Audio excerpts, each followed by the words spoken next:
They called her worthless, a joke, the woman too broken to save. But when the coldest duke in England chose her anyway, the entire kingdom went to war. This is the story of Lady Eliza Whitmore, the woman who survived 8 years of cruelty, and the man who loved her loud enough to burn it all down. Stay until the end to see how she went from laughingstock to legend. Hit that like button and drop your city in the comments. Let's see who's watching. The first rule of survival in London society was simple: never be the spectacle. Eliza Whitmore had broken that rule the moment she was born, poor, female, and fourth in line to a title that meant nothing. By the time she turned 27, ancient by the standards of the marriage market, she had shattered it beyond repair. Christmas Eve, 1815. The Ashford ballroom glittered like a jewel box, chandeliers dripping with candlelight, silk gowns sweeping across marble floors. 200 of England's finest had gathered to celebrate the season, to drink champagne that cost more than a servant's yearly wages, to dance and flirt and pretend the war across the channel had never touched them. And in the corner, standing alone beside a wilting potted fern, stood the woman they whispered about. Good heavens, is that Eliza Whitmore? The voice carried across the room like a stone dropped into still water. Lady Pemberton, dripping in diamonds and malice, didn't bother to lower her tone. I thought she'd had the decency to leave London by now. Eliza's fingers tightened around her glass. She didn't turn, didn't react. 8 years had taught her that silence was armor, that invisibility was survival.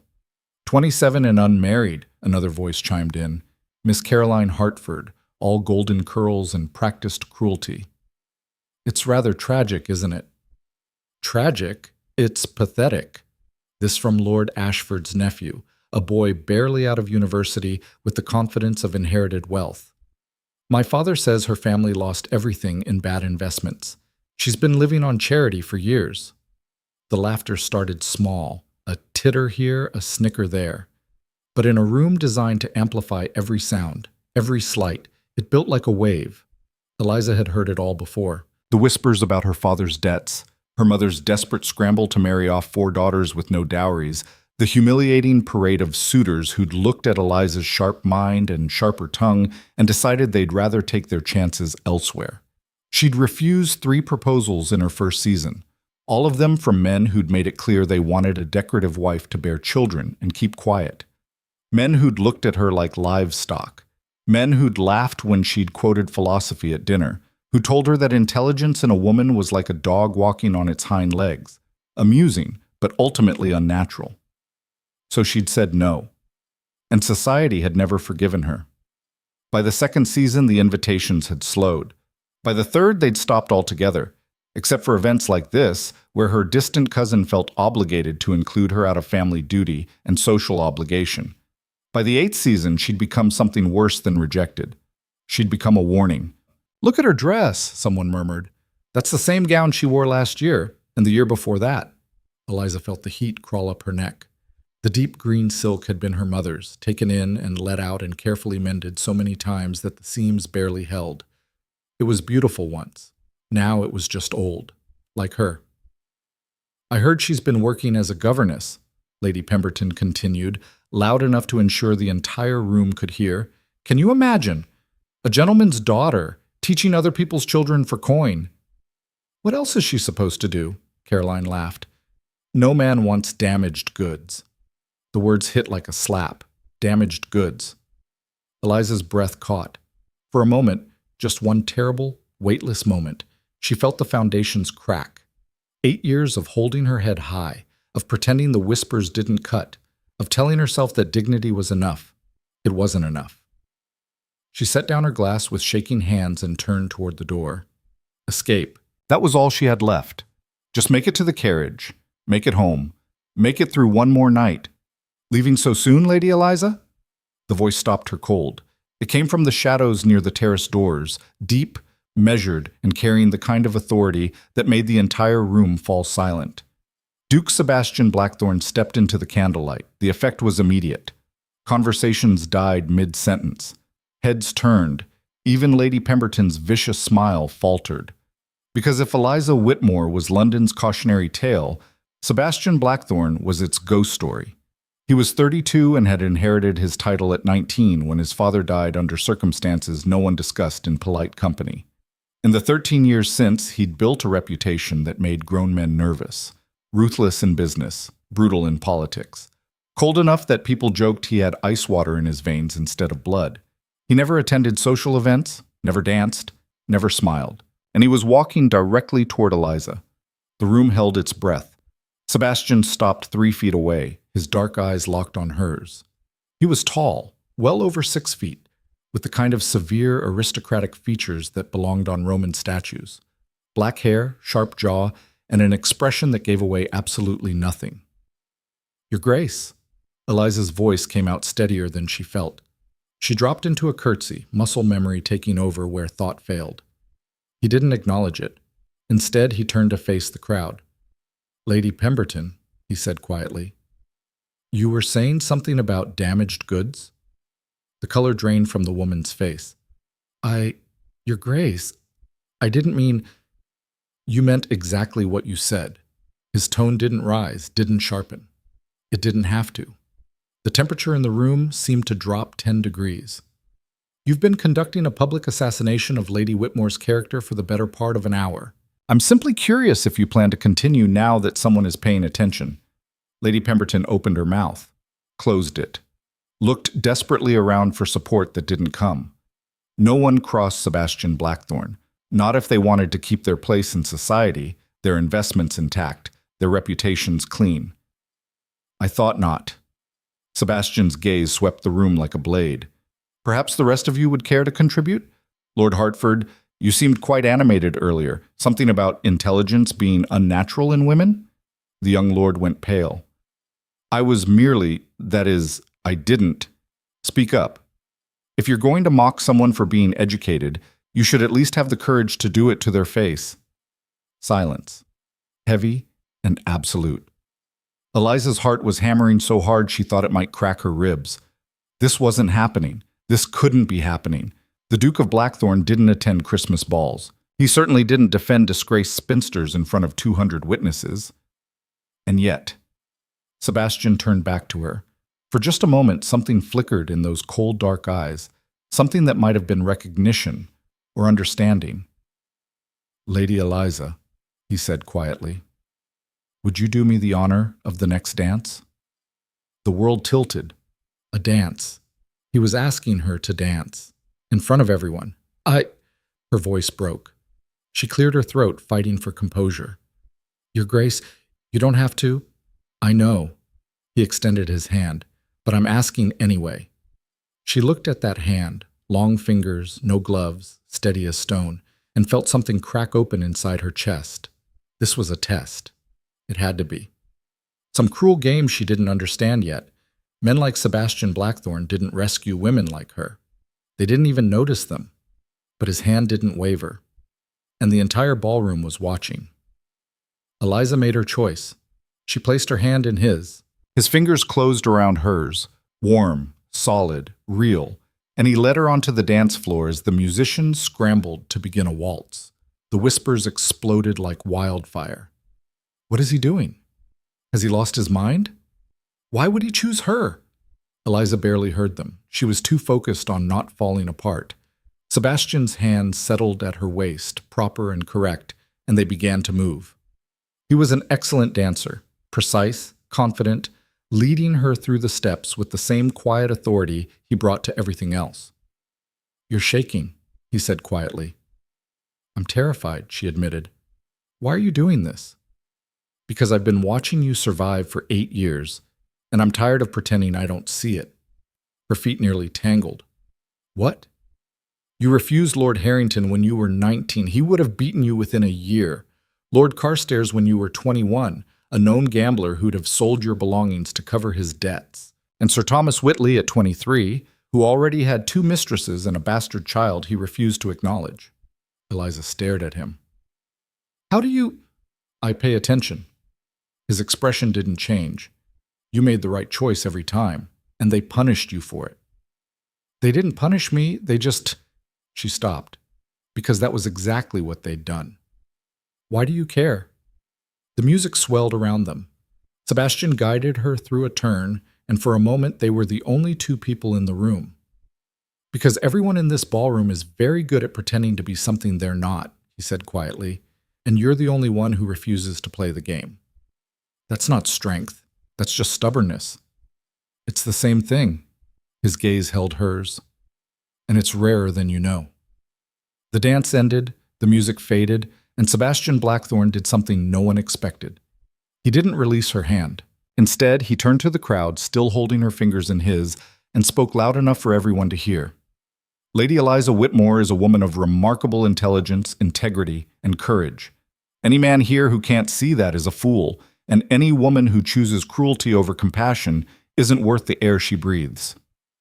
Then he bowed, deep and formal and absolutely deliberate, and walked away. Eliza stood frozen in the center of the ballroom, her hand still warm from his touch, her heart a wild thing in her chest. Around her the whispers started again, but this time they weren't laughing. The carriage ride home was a blur. Eliza sat in the cold darkness, wrapped in a borrowed cloak, watching London slide past the window. Her cousin's driver had offered to take her, a small mercy, since she couldn't afford her own transportation. She should have felt relieved, grateful even.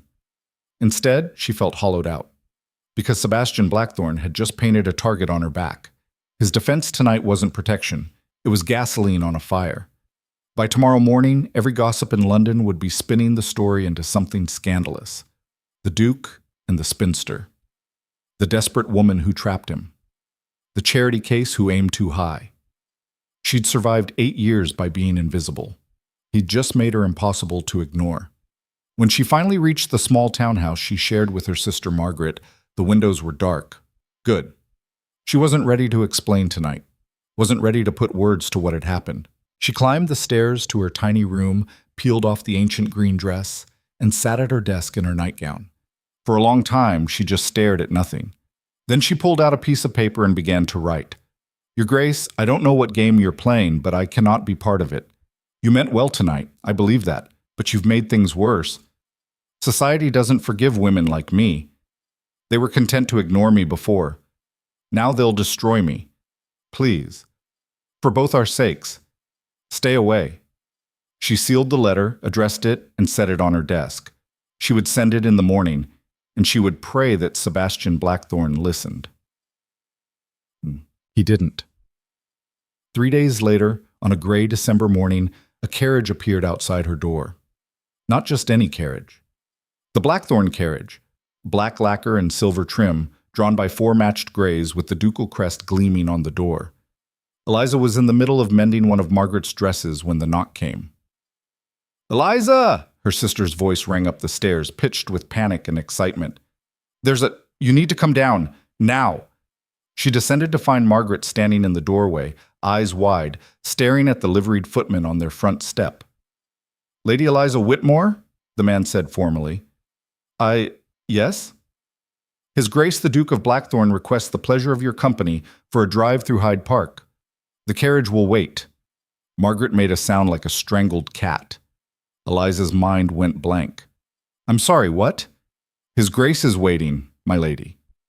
This wasn't real. This was some fever dream brought on by too little sleep and too much stress. Dukes didn't send carriages for governess spinsters. They didn't request drives through Hyde Park where everyone would see them. "Tell His Grace I'm indisposed. Tell him—" "Eliza!" Margaret grabbed her arm. "Have you lost your mind? You can't refuse the Duke of Blackthorne." "Watch me." But Margaret was already pushing her toward the stairs. "Go change. Put on the blue dress. Fix your hair. Move." "Margaret, this is insane. So is turning down the most powerful man in England when he shows up at your door. Go." 15 minutes later, Eliza found herself being handed into the most luxurious carriage she'd ever seen. Velvet seats, silver fittings, and Sebastian Blackthorne, dressed in charcoal gray, watching her with those unreadable dark eyes. The door closed. The carriage lurched forward, and they were alone.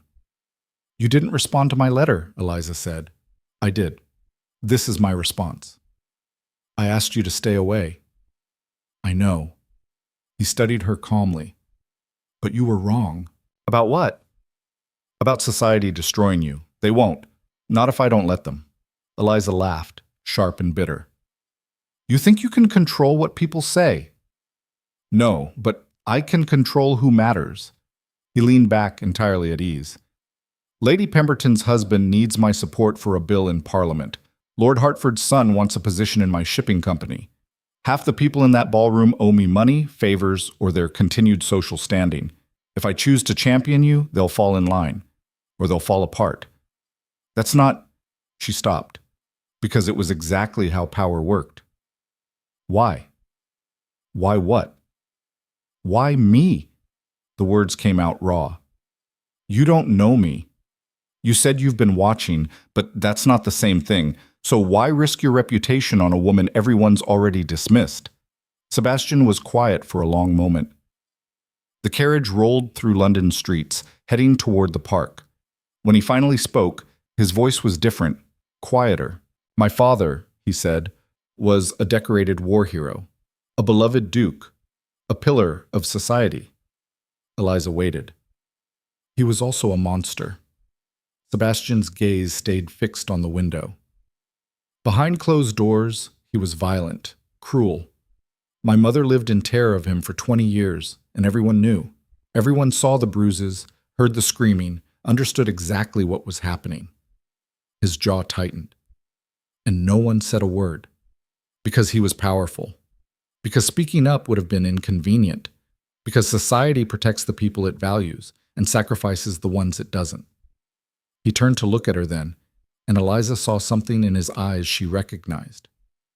Fury, controlled and cold and absolute. I watched my mother die when I was 19, he said quietly. Officially, it was an accident, a fall down the stairs, but we both know what it really was. I'm sorry, Eliza whispered. Don't be sorry, be angry. His voice hardened. Because that same society that protected my father is the one that's been punishing you for 8 years, for having the audacity to refuse men who would have made your life hell, for being smart instead of decorative, for surviving when they wanted you to break. He leaned forward, closing the distance between them. So when you ask why I'm doing this, it's because I spent the first 19 years of my life watching power protect cruelty, and I've spent the last 13 making sure I have enough of it to do the opposite. Eliza couldn't breathe, couldn't think. You're using me, she said, to make a point. No, his voice was firm. I'm choosing you because you deserve to be chosen. The point is just a bonus. The carriage turned into Hyde Park, and Eliza realized what was about to happen. The fashionable hour, the time when every important person in London paraded through the park to see and be seen, when reputation was made or shattered based on who acknowledged whom. Sebastian Blackthorne was about to drive her through the heart of it all, in his carriage in broad daylight, where everyone would know. Your Grace. Sebastian. She blinked. What? If we're going to do this, you should call me Sebastian. He glanced at her, something almost like amusement flickering in his eyes. Your Grace makes it sound like I'm about to sentence you to death. Aren't you? No. I'm about to make you impossible to ignore. The park gates opened before them, and London's elite turned to stare. But the next 2 weeks were war. Sebastian didn't just court Eliza, he claimed her, publicly, deliberately, loud enough that no one could pretend they hadn't noticed. He sent flowers to her door every morning, not delicate roses or fashionable lilies, but wild winter blooms that looked like they'd been stolen from a forest. He appeared at her cousin's house for tea, unannounced, stayed for an hour discussing philosophy and politics while her cousin nearly fainted from shock. He invited her to the theater, box seats, center stage, where everyone could see them. And through it all, the whispers grew louder. What is he doing? She must have trapped him somehow. It's a scandal, an absolute scandal. But scandal required someone to speak against it, and no one dared. Because Sebastian made it very clear. Anyone who attacked Eliza answered to him. Lady Pemberton learned that lesson when she made the mistake of calling Eliza an opportunist at a dinner party. Her husband's crucial bill died in committee the next day. Lord Hertford discovered it when his son's job offer was quietly rescinded. One by one, the loudest voices fell silent. But the quiet ones, The ones who whispered in corners, who spread rumors like poison, those were harder to stop. Eliza felt it everywhere. The stares when she entered a room, the conversations that stopped when she passed, the knowing looks that said, "We see what you're doing." She tried to pull away, tried to tell Sebastian this was too much, too fast, too public. He wouldn't listen. "They're testing us," he said one afternoon as they walked through the frozen garden behind her townhouse, pushing to see if we'll break. "And if we do, we won't." "You don't know that." He stopped walking, turned to face her. "I know you've survived 8 years of this. I know you refused to marry men who would have destroyed you. I know you worked as a governess to keep yourself fed rather than accept charity from people who would have held it over you forever." He stepped closer. "So yes, Eliza, I know you won't break, because you're the strongest person in this entire godforsaken city, and I'm betting everything on that." Her throat tightened. "Why do you have so much faith in me?" "Because you have none in yourself, and someone needs to balance the scales." That night, lying awake in her narrow bed, Eliza realized something terrifying. She was falling in love with him, not the easy kind, not the safe kind, the kind that burned, the kind that ruined, the kind that made her want to believe in impossible things like happy endings and second chances and men who meant what they said.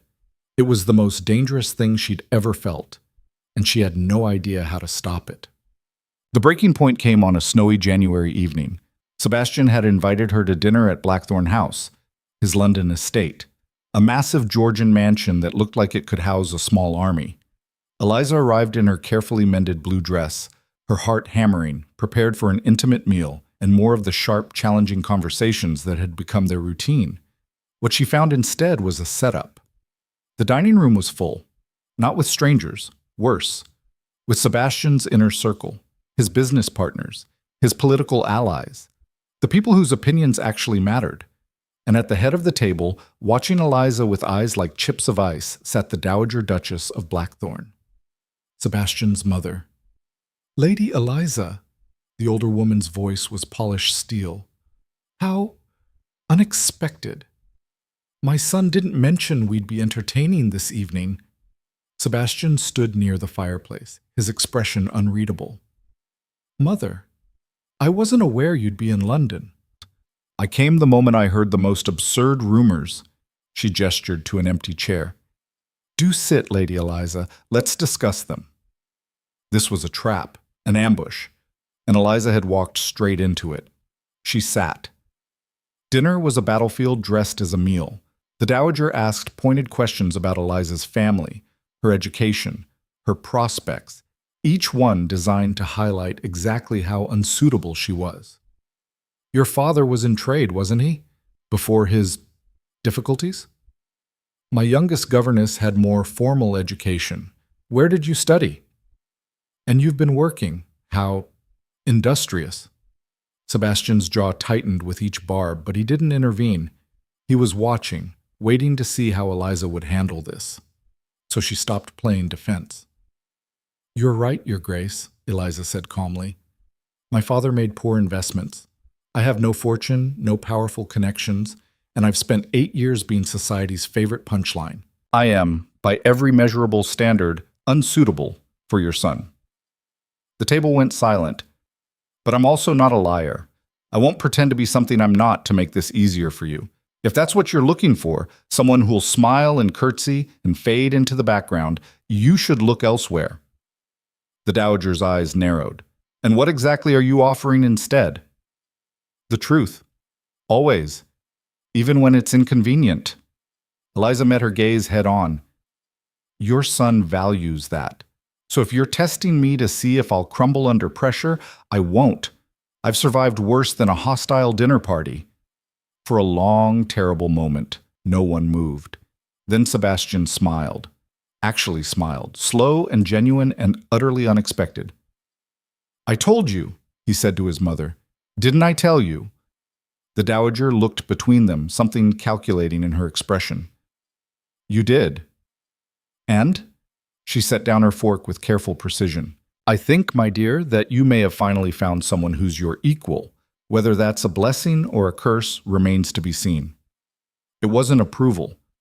But it wasn't rejection either. It was acknowledgement. And in that world, at that table, it was enough. Pause.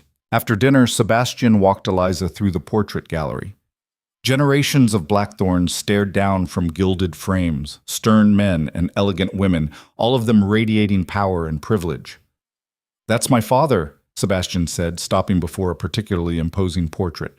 Eliza studied it, handsome, distinguished, every inch the decorated hero, and absolutely nothing like the monster Sebastian had described. "They painted what they wanted to see," Sebastian said quietly, "not what he was." "Do you think they knew, really knew?" "Some did. Most chose not to." He moved to the next portrait, a beautiful woman with sad eyes. "My mother, painted 2 years before she died." Eliza saw it now, the careful composition hiding the truth, the smile that didn't reach her eyes. "I'm sorry you lost her," she said. "I'm sorry I couldn't save her." "You were 19. What could you have done?" "More." His voice was flat. "I should have done more." Eliza turned to face him. "Is that what this is about? Saving me to make up for not saving her?" Sebastian looked at her then, really looked, with an intensity that made her breath catch. "No," he said. "It's about choosing you because I can't imagine a future where I don't." The words hung between them. Outside, snow began to fall. Inside, the fire crackled, and Eliza realized they'd reached a point of no return. "Sebastian, I know what you're going to say. It's too fast, too public, too dangerous." "Yes, you're right." He stepped closer. "And I don't care." "You should. Your reputation means nothing without you in it." "That's not, you can't just—" She stopped, fighting for words. "You're asking me to trust that this is real, that you won't wake up one day and realize I'm not worth the fight." "I won't." "You don't know that." "Yes, I do." His hand came up to cup her face, gentle and sure. "Because I've spent 8 years watching you refuse to break. 8 years seeing what no one else bothered to see. And I know exactly what I'm choosing." "I'm terrified," she whispered. "Good. So am I." He smiled, small and real. "Let's be terrified together." And then he kissed her. Soft at first. Tentative. Like he was afraid she might pull away. She didn't. She leaned in, her hands fisting in his coat, and kissed him back with 8 years of loneliness and longing and desperate, fragile hope. When they finally broke apart, both breathing hard, Sebastian rested his forehead against hers. "Stay," he said quietly. "Not tonight. Not like that. But stay in London. Stop running. Let me fight for you." Eliza closed her eyes. Every instinct screamed at her to run, to protect herself, to refuse before he could change his mind. But she was so tired of being afraid. "Okay," she whispered. "Okay." And somewhere in the dark, in the corners where the portraits watched, the future shifted. Because this wasn't just a courtship anymore. This was a revolution. And London was about to learn what happened when Sebastian Blackthorne decided to go to war. The engagement announcement appeared in the Morning Chronicle 3 days later, not buried in the back pages where society gossip usually festered. Front page. Bold type. Impossible to miss. His Grace the Duke of Blackthorne is pleased to announce his engagement to Lady Eliza Whitmore. The wedding will take place in 8 weeks at St. George's, Hanover Square. 8 weeks. Not the customary year-long engagement that would give society time to adjust, to absorb the shock, to pretend this was normal. 8 weeks was a declaration of war. Eliza read the announcement in her sister's cramped sitting room, her hands trembling so badly the paper rattled. Margaret stood behind her, one hand pressed to her mouth, eyes wide with something between terror and exhilaration. "He actually did it," Margaret whispered. "He put it in print." "He's insane." Eliza set the paper down before she ripped it to shreds. "This is going to—" "Margaret, this is going to destroy everything." "Or save everything." Her sister's voice was small but fierce. "Eliza, you're going to be a duchess. Do you understand what that means?" "It means I'm going to be the most hated woman in England." She wasn't wrong. By noon, 3 separate ladies had canceled their standing tea invitations with Margaret, citing sudden illness. By evening, a letter arrived from their cousin, polite, regretful, and absolutely clear. Eliza's presence at future family gatherings would be awkward given the circumstances. The message was obvious. She'd chosen Sebastian. Now she would face the consequences alone. Except she wasn't alone. Because at precisely 6 o'clock, Sebastian's carriage arrived with a note written in his sharp, precise handwriting. Dinner at Blackthorn House. Don't argue. The carriage will wait. Margaret practically shoved her out the door. The ride through London felt like traveling through enemy territory. Eliza watched the familiar streets slide past and tried to ignore the knot of dread in her stomach. She'd agreed to this. Kissed him. Said yes to letting him fight for her. But she hadn't expected it to feel like standing in front of a firing squad. Blackthorn House loomed ahead, all that Georgian elegance lit up like a fortress. The butler, a severe man named Peters who looked like he'd been carved from granite, opened the door before she could knock. Lady Eliza, His Grace is expecting you in the study. She followed him through marble halls that echoed with her footsteps, past more of those stern ancestral portraits, until they reached a heavy oak door. Sebastian was standing by the window, silhouetted against the dying light. He turned when she entered, and she saw the tension in his shoulders, the hard line of his jaw. He'd read the reactions, too. "You look like you're preparing for battle," Eliza said. "I am." He crossed to her in 3 strides. "How bad was it?" 3 canceled invitations, 1 letter uninviting me from family events, and it's only been 12 hours. His expression darkened. "Names." "Sebastian. Give me their names, Eliza." "So you can what? Ruin them?" That's exactly what they expect. The cruel Duke punishing anyone who slights his pet project. "You are not a project." His voice cut like steel. "You are the woman I'm going to marry.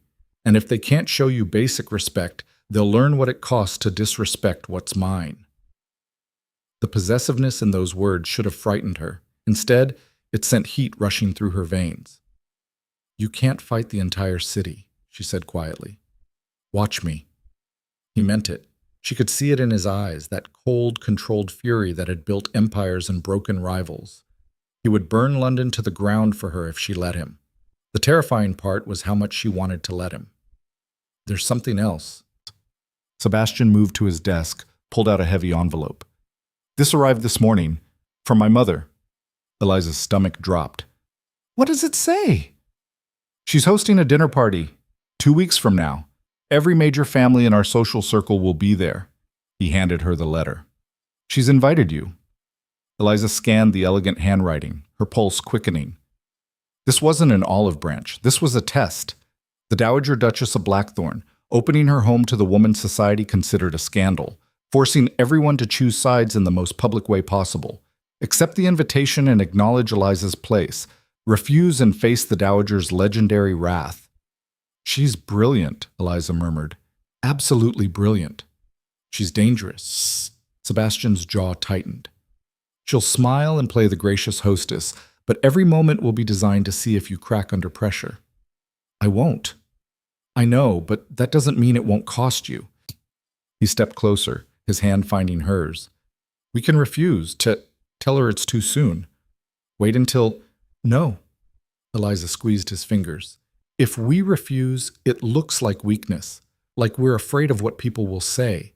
We go, we face them, and we don't break." Sebastian's eyes searched hers. "You're sure?" "I've survived worse than a hostile dinner party." "You shouldn't have to keep surviving. You should be allowed to just—" He stopped, frustration bleeding through the cracks in his control. "You should be allowed to be happy." The rawness in his voice made her chest ache. This man who commanded rooms with a glance, who could destroy careers with a word, looked at her like she was something precious, something worth protecting. It was the most dangerous gift anyone had ever given her. "I am happy," she said softly. Terrified, but happy. He kissed her then, fierce and claiming and edged with desperation, like he was trying to prove something to himself, or to her, or to the entire world watching from the shadows. When they pulled apart, both breathing hard, Sebastian rested his forehead against hers. 2 weeks, he said, 2 weeks, and then everyone will know exactly where you stand. Eliza closed her eyes. Where we stand. Yes, together, no matter what they throw at us. She wanted to believe him, wanted to believe that love and conviction were enough to weather the storm. But she'd lived in this world too long to trust in fairy tales. The real battle was just beginning. The next 2 weeks were a masterclass in psychological warfare. Sebastian didn't just court Eliza, he integrated her into his life with surgical precision. Business meetings at his townhouse where she sat quietly in the corner, absorbing conversations about shipping routes and trade agreements. Dinners with his political allies where her sharp mind for strategy became impossible to ignore. Mornings reviewing estate documents together, Sebastian explaining the complexities of managing vast holdings, while Eliza asked questions that made him rethink approaches he'd used for years. He was building her credibility, piece by piece, showing anyone who paid attention that she wasn't just decorative, she was essential. But for every ally Sebastian created, 2 enemies emerged. The whispers grew sharper, more creative, more cruel. She's trapped him with feminine wiles. He's having a breakdown after years of isolation. Give it 6 months. He'll tire of her and she'll be worse off than before. The worst came from other women, the debutantes who'd spent years hoping to catch Sebastian's eye, who'd perfected their beauty and connections and social graces, only to watch him choose the one woman who had none of those things. Lady Caroline Hartford, golden and vicious and 22 years old, cornered Eliza at a bookshop 3 days before the dinner party. "Lady Eliza, how unexpected to see you here." Eliza looked up from the philosophy text she'd been examining. Caroline stood flanked by 2 other young women, all of them dressed in the latest fashion, all of them watching her like cats circling a wounded bird. "Lady Caroline." She kept her voice neutral. "A pleasure." "I'm sure." Caroline's smile was poison sweet. "I wanted to congratulate you on your engagement. It's quite the achievement." "Thank you. Particularly impressive given your circumstances." Caroline tilted her head, all false sympathy. "I mean, most women in your position would have given up years ago, but you held out. And now look, you've landed a duke." The other women tittered. Eliza felt the familiar heat crawl up her neck. This was the game. Death by 1,000 cuts disguised as compliments. "Sebastian and I found each other at the right time," she said evenly. "Sebastian." Caroline's eyes glittered. "How intimate. Though I suppose when you're marrying for position rather than love, formality seems unnecessary." "I'm marrying for both." "Of course you are." Caroline stepped closer, lowering her voice just enough that the other shoppers couldn't hear. "But we both know the truth, don't we? You're poor, desperate, past your prime. And he's Sebastian Blackthorne, powerful, wealthy, and completely untouchable." She smiled, sharp as a blade. "So when he wakes up one morning and realizes he's shackled himself to a woman who brings him nothing but scandal and embarrassment, where exactly do you think that leaves you?" Eliza's hands tightened on the book. Every instinct screamed at her to walk away, to not engage, to survive by staying silent. But she was so tired of staying silent. "You want to know what I bring him?" Eliza met Caroline's gaze head on. "The truth. Every time. Even when it's uncomfortable. Even when it would be easier to lie. I bring him someone who sees past the title and the money and the reputation to the man underneath. And I bring him a partner who won't crumble the first time things get difficult." She stepped forward, closing the distance between them. "So when you ask where that leaves me, it leaves me exactly where I choose to be. Standing beside the man I love, facing down people like you, and refusing to apologize for being chosen." Caroline's perfect smile cracked. "You think you're so special? No, I think I'm real. And in a world full of performance and pretense, that's rarer than you know." She set down the book, brushed past Caroline and her stunned companions, and walked out of the shop with her head high and her heart hammering. It wasn't until she was 2 blocks away that she started shaking. She'd just made an enemy of one of society's darlings. Caroline Hartford had connections, money, and a vindictive streak a mile wide. The story of this encounter would be all over London by sunset. But Eliza didn't regret it, because for the first time in 8 years, she'd stopped playing defense. She'd fought back. Sebastian found out about the bookshop incident within 3 hours. He arrived at Eliza's townhouse just after dark, his expression thunderous, and demanded to speak with her privately. Margaret showed him to the small parlor and then disappeared with suspicious speed. "What happened?" Sebastian asked the moment the door closed.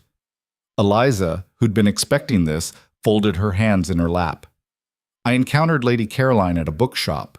We had words." "What kind of words?" "The kind where she implied I was a desperate opportunist and I told her she was wrong." Sebastian's jaw tightened. "Eliza, I know, I should have walked away, stayed silent, let it go."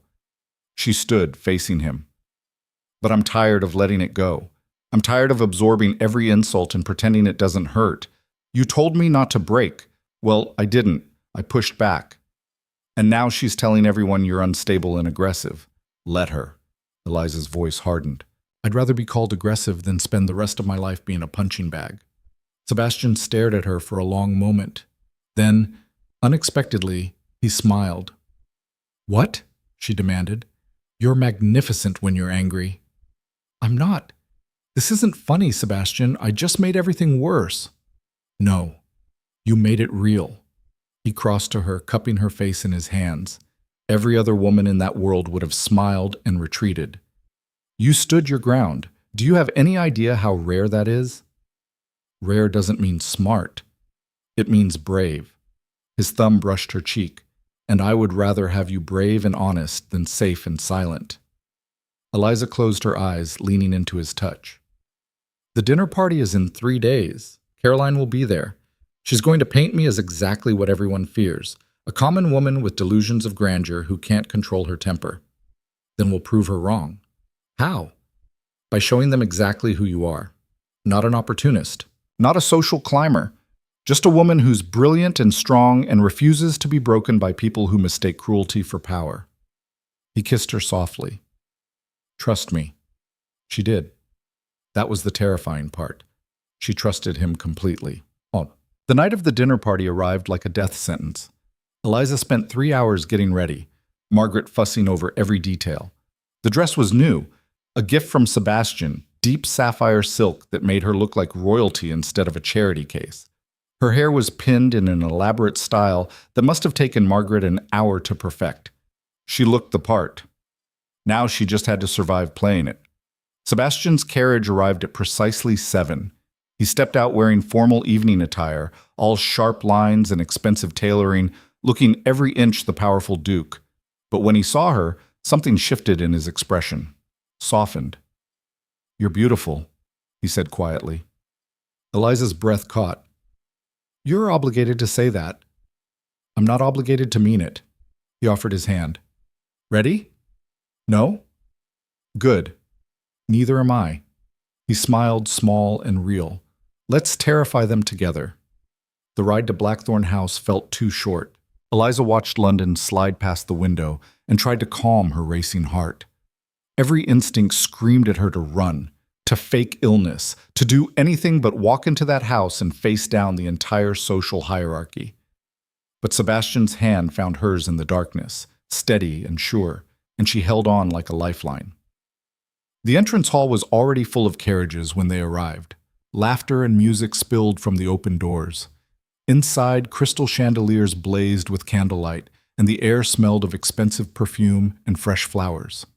And standing at the top of the stairs, receiving guests with icy grace, was the Dowager Duchess. She saw them enter and smiled, sharp as broken glass. "Sebastian, Lady Eliza, how punctual." Sebastian led Eliza up the stairs, his hand at the small of her back, possessive and protective. "Mother, thank you for hosting." "Of course." The Dowager's gaze swept over Eliza, cataloging every detail. "Lady Eliza, that's a lovely gown." It was a trap disguised as a compliment. Acknowledge that Sebastian bought it and looked like a kept woman. Pretend it was her own and risk being caught in the lie. Eliza chose honesty. "A gift from Sebastian. He has excellent taste." The Dowager's eyes narrowed. "Indeed. Do come in. Everyone is eager to meet you properly." They entered the ballroom and the effect was immediate. Conversation stopped mid-sentence. Heads turned, and Eliza felt the weight of 200 judging eyes land on her like physical force. Caroline Hartford stood near the fireplace, surrounded by her coterie, wearing a dress that probably cost more than Eliza's entire wardrobe. When their eyes met, Caroline's smile was pure venom.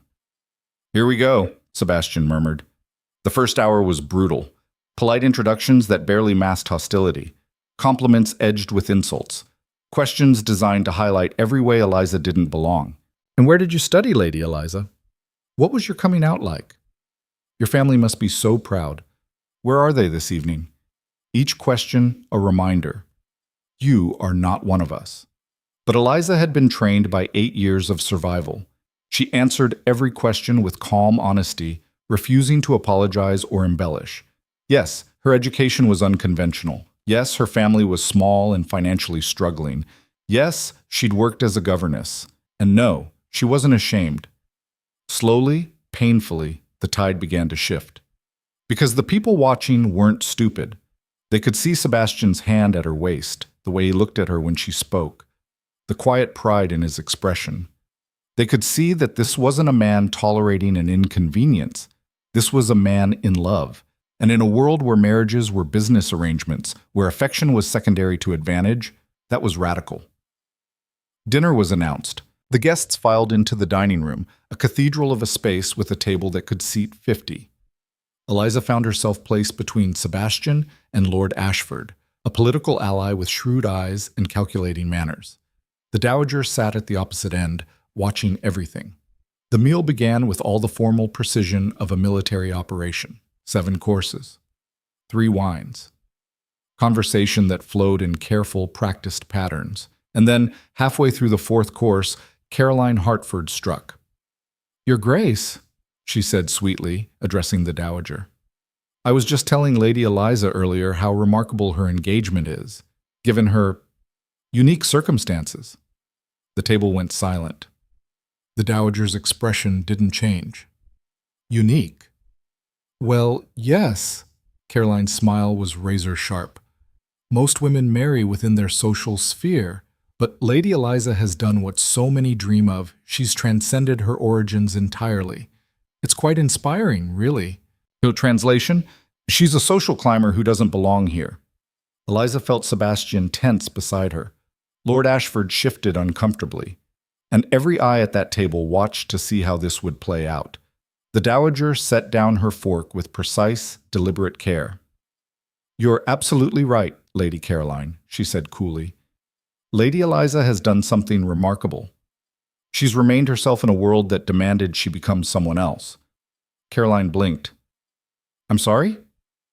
"Most women in this room, myself included, have spent our entire lives performing, smiling when we're angry, agreeing when we disagree, sacrificing our true selves for the comfort of others." The Dowager's gaze swept the table. Lady Eliza refused to do that. She turned down proposals from men who would have made her miserable. She worked to support herself rather than accept charity, and she stood her ground when society tried to break her. She looked directly at Caroline. "That's not opportunism. That's integrity. Something you might consider cultivating yourself." The silence that followed was deafening. Caroline's face went white, then red. She opened her mouth, closed it, and looked desperately to her mother for support, but Lady Hartford was staring at her plate, refusing to meet her daughter's eyes. Because no one challenged the Dowager Duchess of Blackthorn. Not even to defend their own children. "Well said, Mother," Sebastian said quietly. The Dowager inclined her head. "I merely speak the truth." And just like that, the war turned. The rest of the dinner passed in a blur. Conversations resumed, carefully avoiding the minefield Caroline had stumbled into. By the time dessert arrived, people were actually speaking to Eliza with something approaching respect. Not warmth, not friendship, but acknowledgement. After dinner, as the guests filtered back to the ballroom for dancing, Sebastian pulled Eliza aside into a quiet alcove. "Are you all right?" he asked. Eliza leaned against the wall, her legs shaking with delayed reaction. "Your mother just defended me in front of everyone." "I know." "Why? She doesn't even like me." "No, but she respects you." Sebastian brushed a strand of hair from her face. "And respect, in her world, matters more than affection." I don't understand her. Neither do I. But I'm grateful she's on our side. Eliza laughed, sharp and breathless. Is she? Or is she just playing a longer game? Does it matter? Sebastian's hand found hers. She stood up for you in front of the people whose opinions carry the most weight. That's a victory, Eliza. Take it. She wanted to believe that one dinner party had changed everything, but she'd survived too long to trust easy victories. Sebastian, dance with me. What? Dance with me. He pulled her toward the ballroom. Let them see that nothing they say or do will change what's between us. The music was already playing when they entered, a waltz, sweeping and romantic. Sebastian led her onto the floor, his hand settling at her waist, and they began to move. Around them, other couples danced, but Eliza only saw Sebastian, his dark eyes, his slight smile, the way he held her like she was something precious.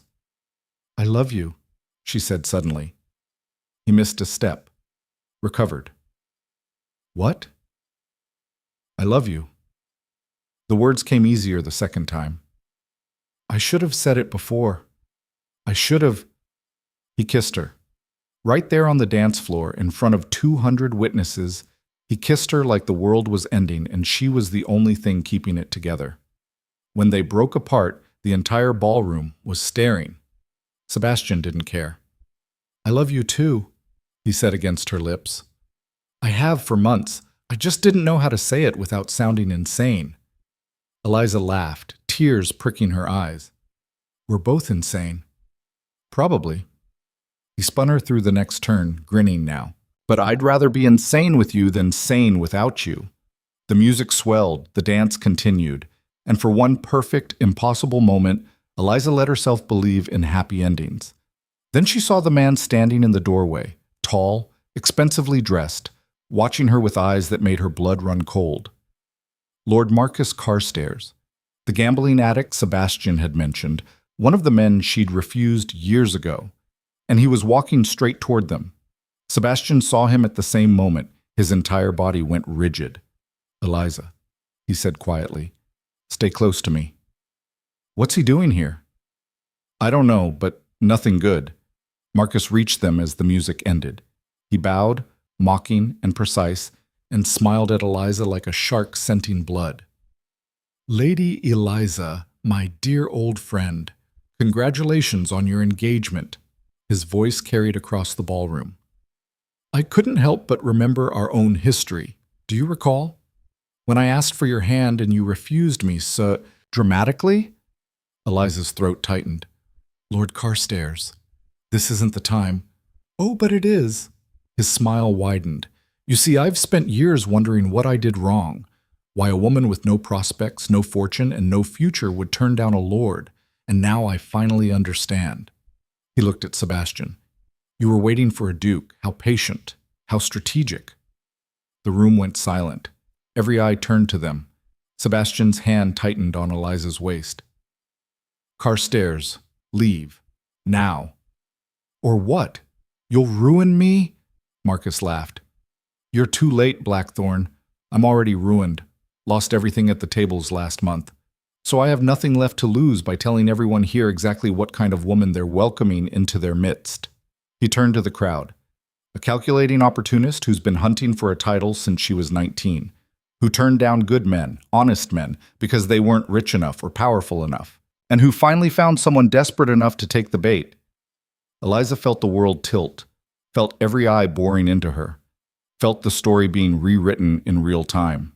Everything Sebastian had built, every alliance, every careful defense, was crumbling. And she knew, with absolute certainty, that this was the moment she'd been dreading since the beginning. The moment when loving him wouldn't be enough to survive what came next. The silence that followed Marcus Carstairs' accusation was absolute. 200 people held their breath, waiting to see how the carefully constructed facade would crumble, waiting for Eliza to break, waiting for Sebastian to realize his mistake. Eliza felt the floor shift beneath her feet. 8 years of survival, of holding herself together with dignity and silence, threatened to shatter in a single moment. Her hands trembled, her vision blurred at the edges.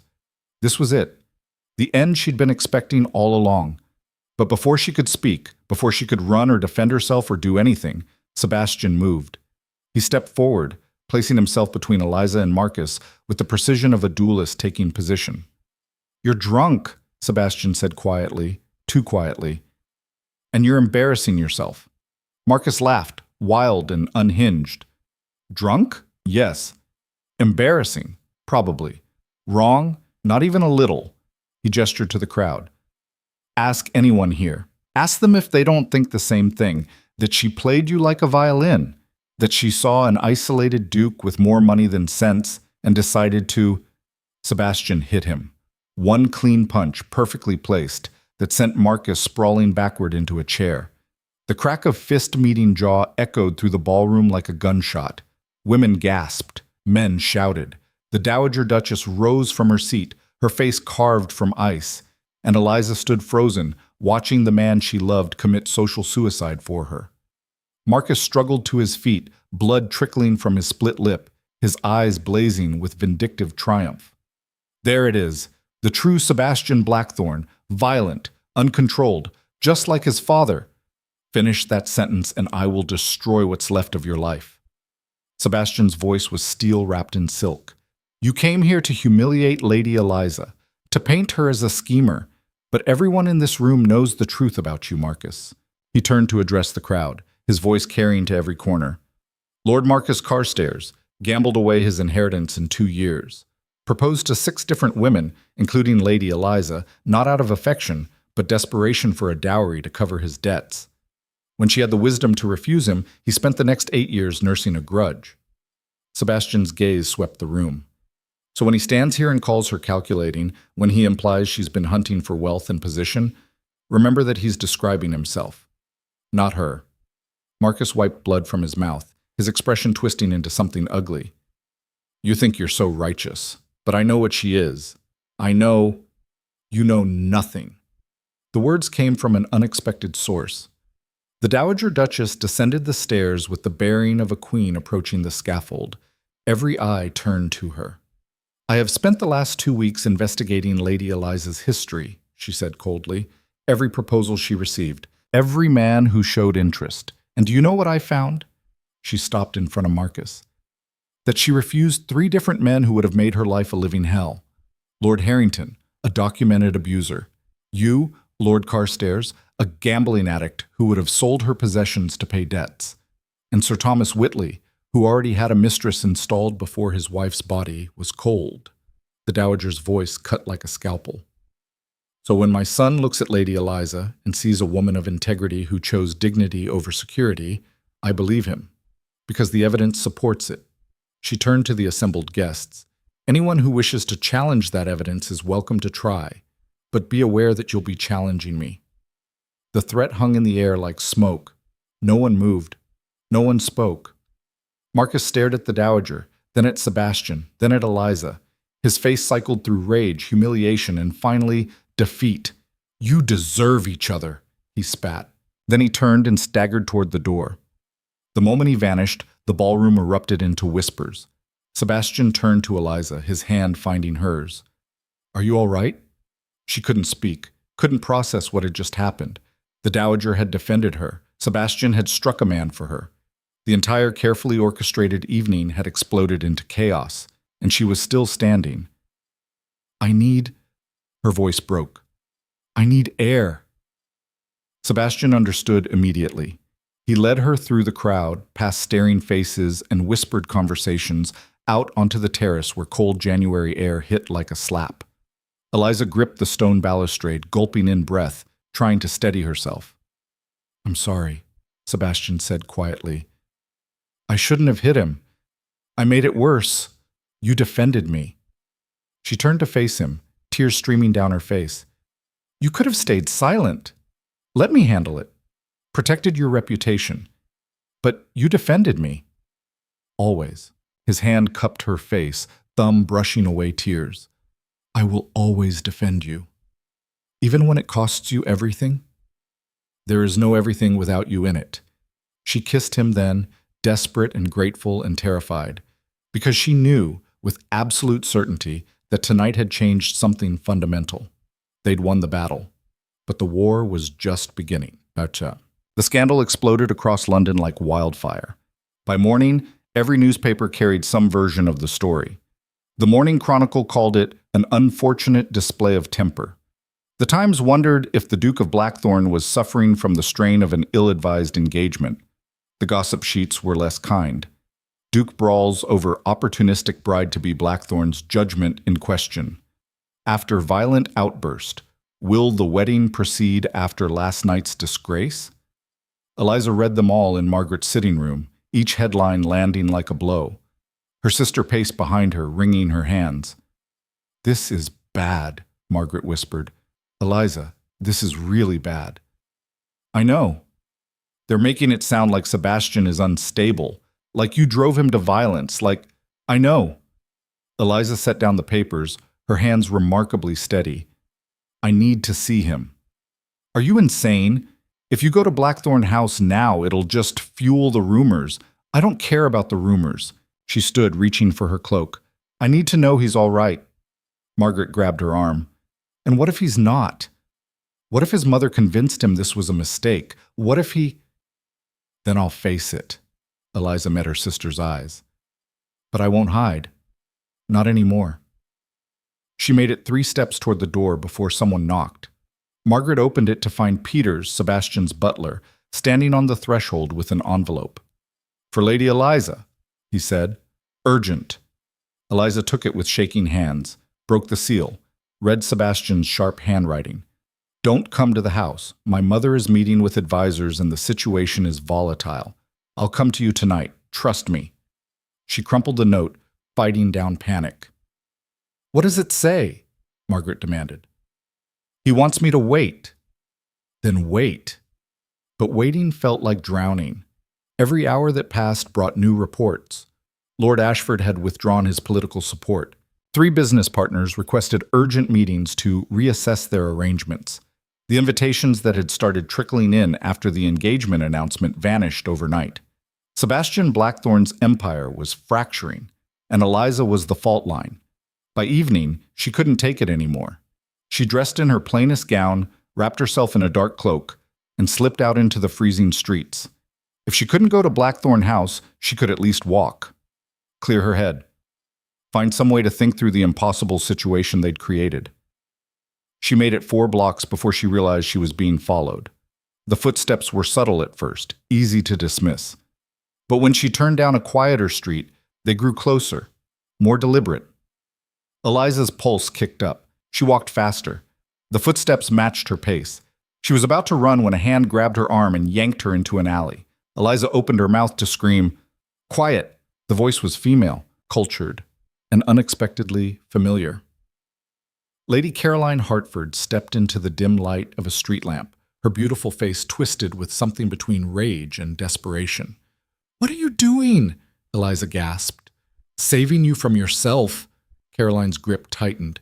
"You need to leave London. Tonight, before you destroy him completely." "I'm not—" "Yes, you are," Caroline's voice cracked. "Do you have any idea what you've done? Sebastian Blackthorn spent 13 years building his reputation, making himself untouchable, and in 8 weeks you've torn it all down. I didn't ask him to defend me, but he did, because he loves you, and love makes powerful men stupid." Caroline's eyes glittered with unshed tears.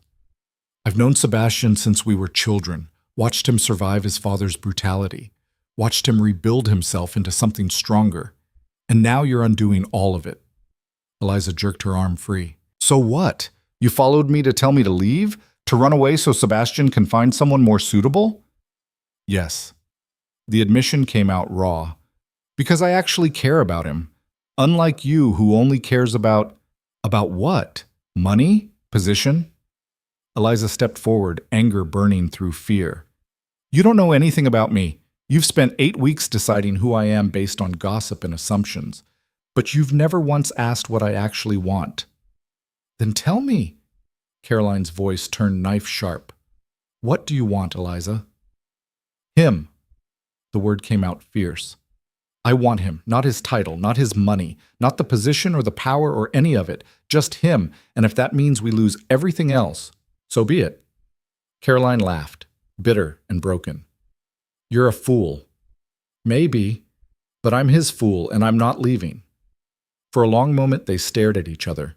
Two women from different worlds fighting over a man who'd chosen one and broken the other's heart. Then Caroline's expression shifted, hardened. You'll regret this, she said quietly. When his empire falls and his reputation is destroyed and he looks at you with resentment instead of love, you'll remember this moment, and you'll wish you'd been brave enough to walk away. She turned and disappeared into the darkness.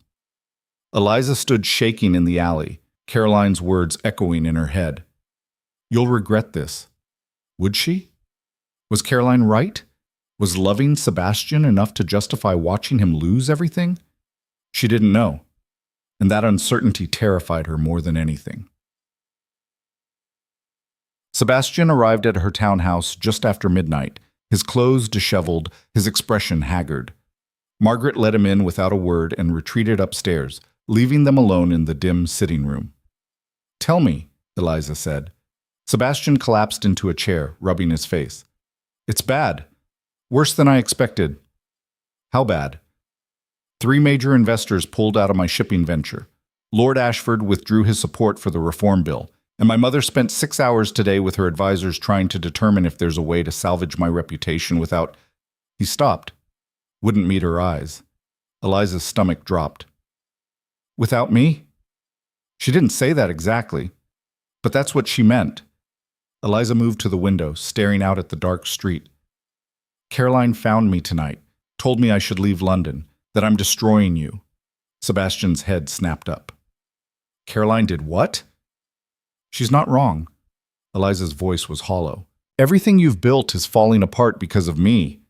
No, it's falling apart because I chose to defend you publicly. That was my decision. A decision you're paying for. She turned to face him.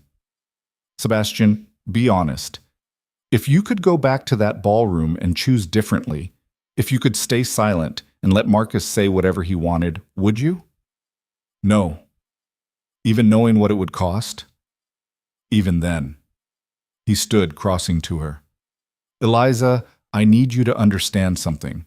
I spent 13 years building walls, making myself untouchable, isolated, safe. His hands found hers.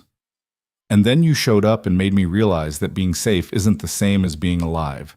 That power without connection is just emptiness. But you're losing that power. I don't care. His grip tightened. I would rather have one real moment with you than a lifetime of hollow victories without you. Eliza felt tears burning her eyes.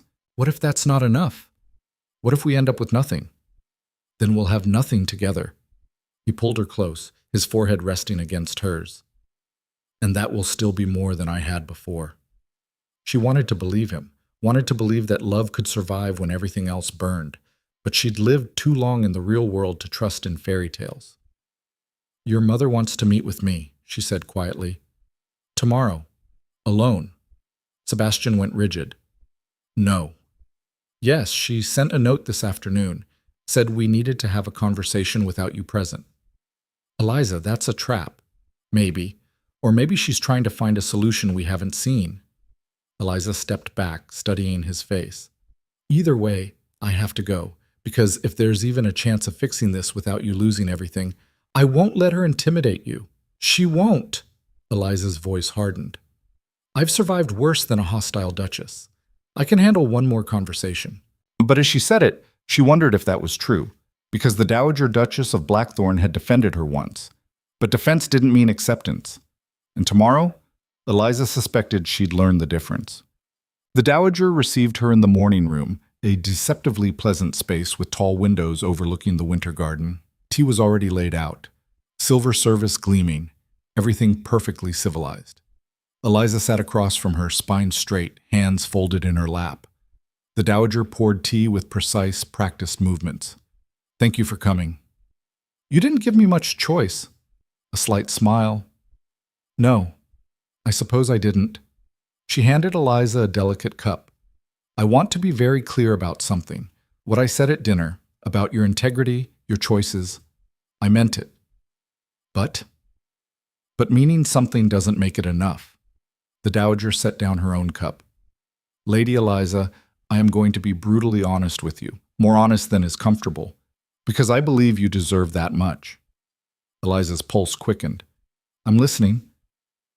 My son is in love with you, genuinely, completely, perhaps for the first time in his life, and that love is destroying him.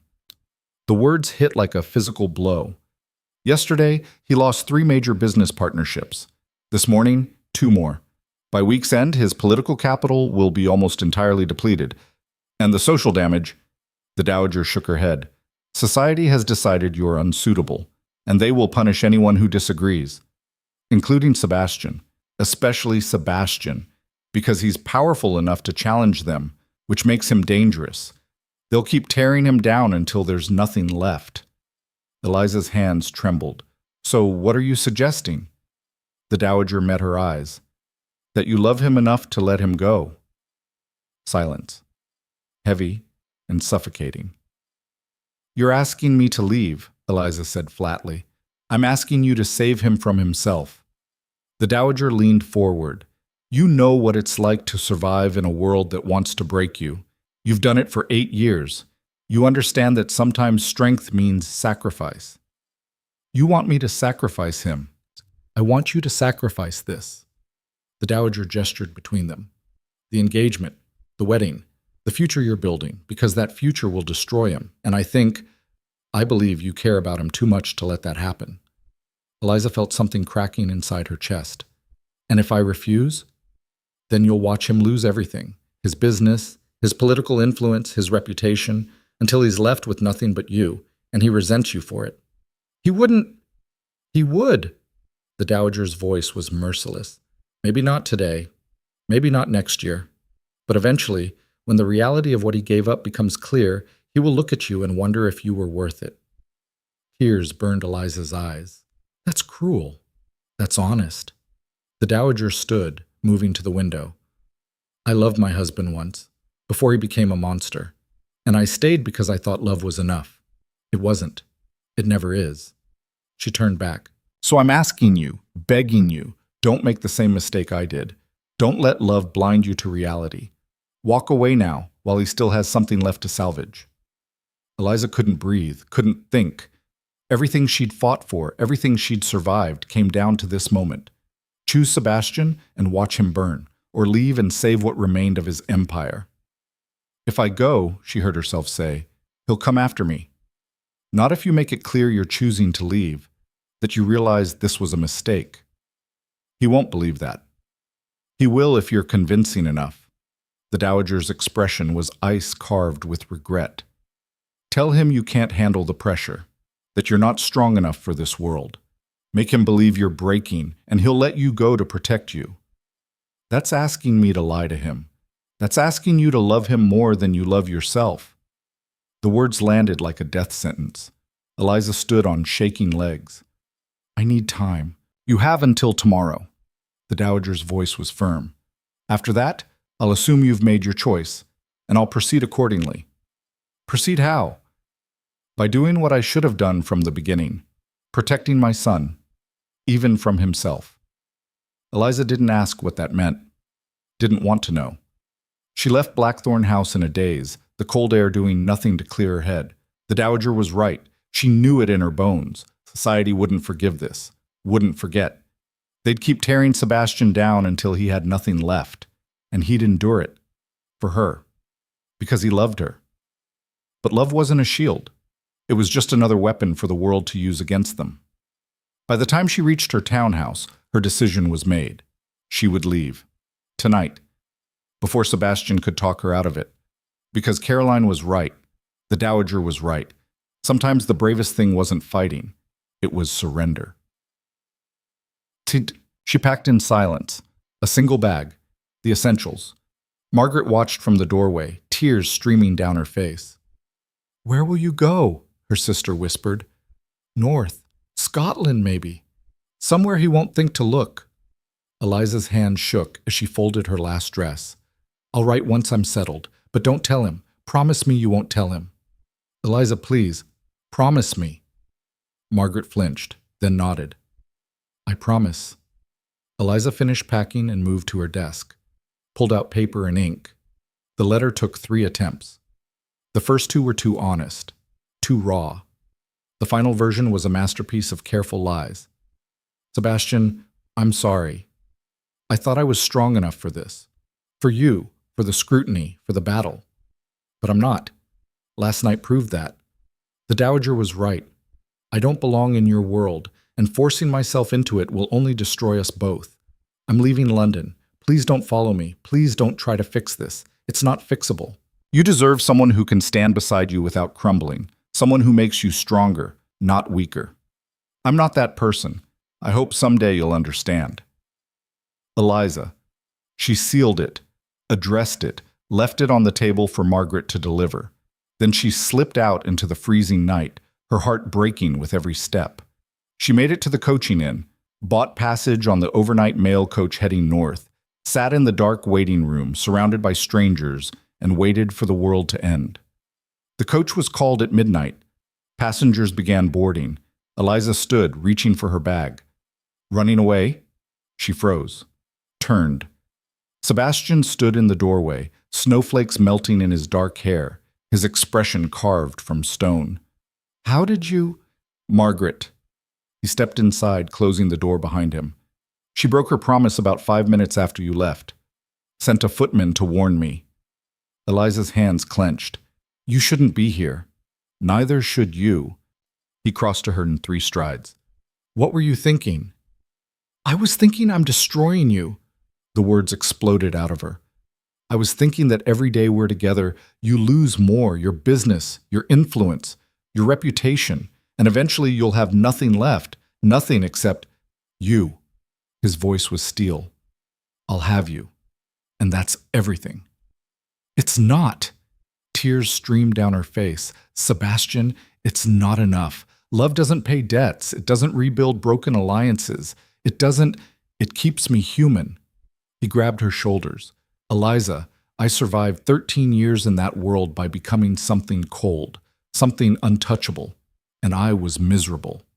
His grip tightened. Then you showed up and reminded me what it feels like to be real, to care about something more than power. And yes, it's cost me. It will keep costing me, but I would rather pay that price every day for the rest of my life than go back to being that hollow thing I was before.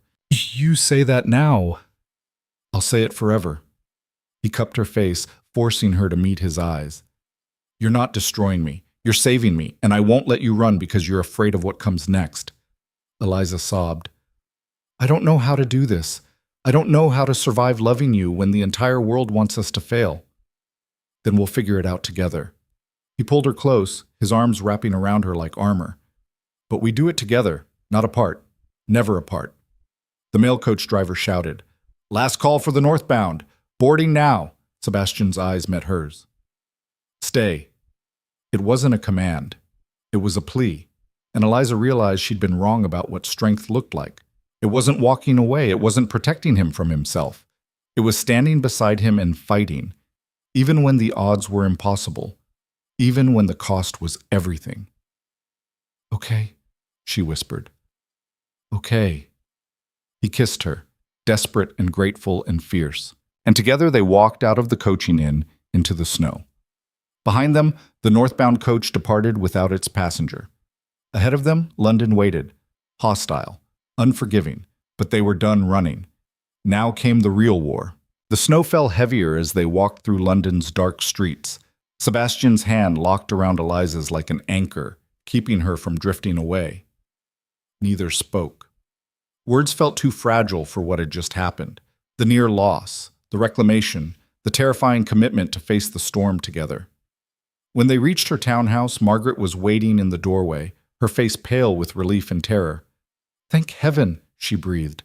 I know. Eliza squeezed her sister's hand. Thank you for breaking your promise. Margaret glanced at Sebastian, then back at Eliza. What happens now? That was the question, wasn't it? They'd chosen each other, again. But choice didn't solve the fundamental problem. Society wanted them to fail, and it had the power to make that happen. Sebastian seemed to be thinking the same thing. His jaw was tight, his eyes distant with calculation.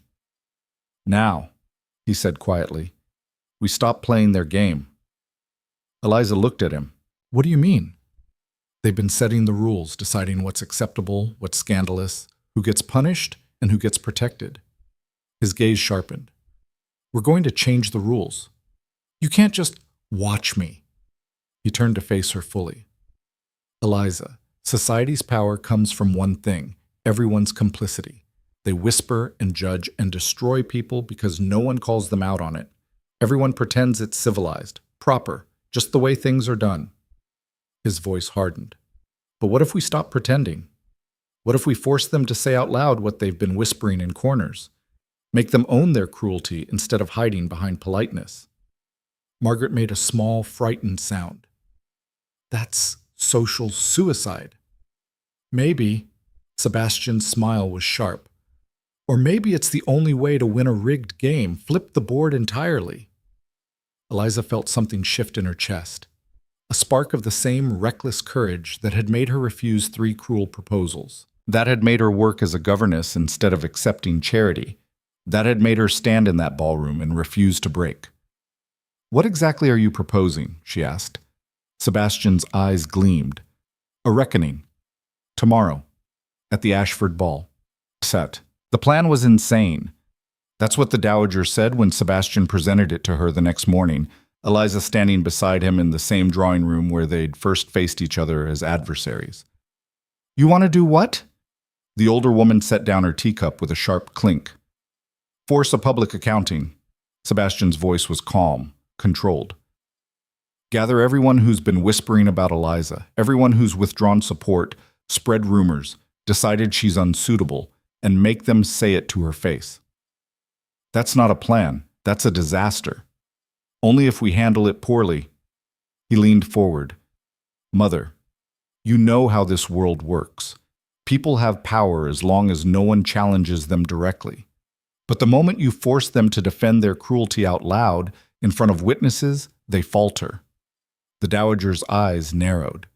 You're gambling everything on the hope that public confrontation will shame them into backing down. I'm gambling on the fact that most of them are cowards. Sebastian's jaw tightened. They'll attack from the shadows, but put them on the spot. Make them explain why a woman who refused abusive men is somehow morally corrupt, and they'll crumble. Or they'll double down and destroy you both. Then we'll be destroyed. His hand found Eliza's. But at least we'll go down fighting instead of running.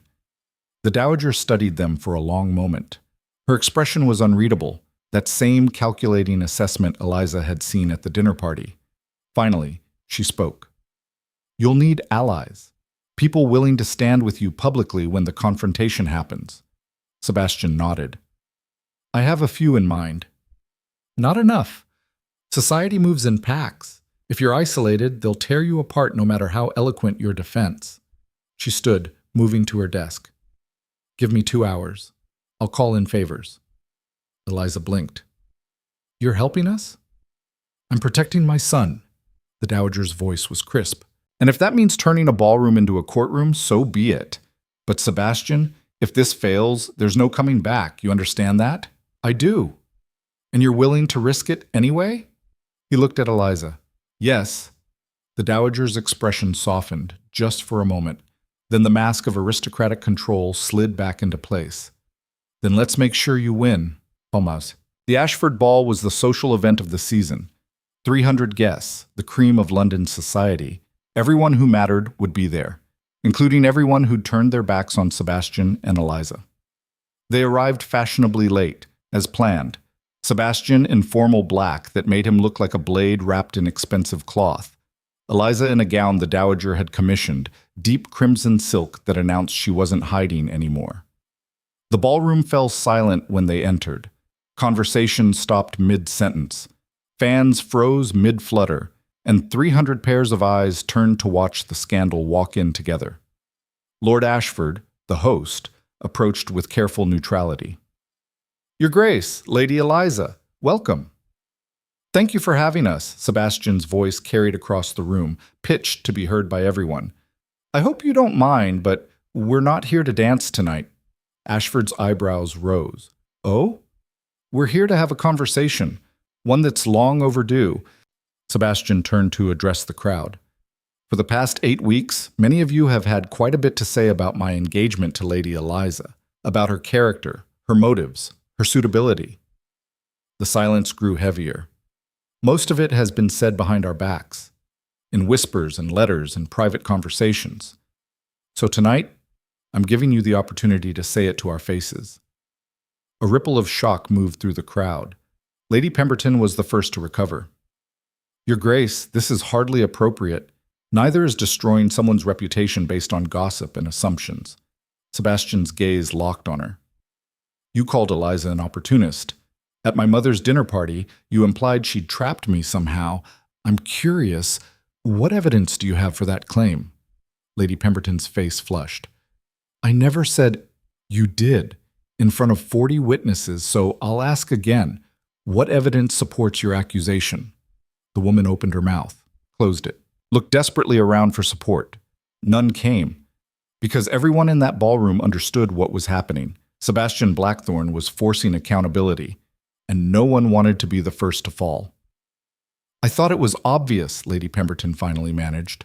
A woman of her station, refusing good offers for years, suddenly accepting a duke. She refused 3 offers. Eliza's voice cut through the room, clear and strong. Lord Harrington, who was known to beat his servants, Lord Carstairs, who gambled away his family fortune, and Sir Thomas Whitley, who kept a mistress in the same house as his dying wife. She stepped forward, every eye on her. You call that opportunism? I call it self-preservation. I call it having enough respect for myself to refuse men who would have made my life hell. Lady Pemberton's mouth thinned. You were destitute, working as a governess. Any woman in your position would have what? Accepted abuse because I was poor? Eliza's voice sharpened. Is that what you're suggesting? That poverty should make me grateful for cruelty? Silence. That's what I thought. Eliza turned to the crowd. Anyone else want to explain why refusing to marry abusive men makes me morally corrupt? No one spoke. But Eliza wasn't done. She'd spent 8 years absorbing their judgment. Tonight, they were going to choke on it. Lady Caroline Hertford. She found the young woman in the crowd, standing pale and rigid near the windows. You told me I was destroying Sebastian, that I should leave to save him from himself. Tell me, what exactly am I destroying? Caroline's voice was barely audible. His reputation, his standing, everything he built. Because I'm poor, because I worked for a living, because I don't come from the right family? Eliza stepped closer. Or is it because I refuse to pretend to be something I'm not, to make all of you comfortable? Caroline's composure cracked. You don't understand what it's like. What we sacrifice to fit into this world, the rules we follow, the choices we make. You're right. I don't understand voluntary cages. Eliza's voice gentled slightly. But I understand survival, and I understand that you resent me because I survived differently than you did.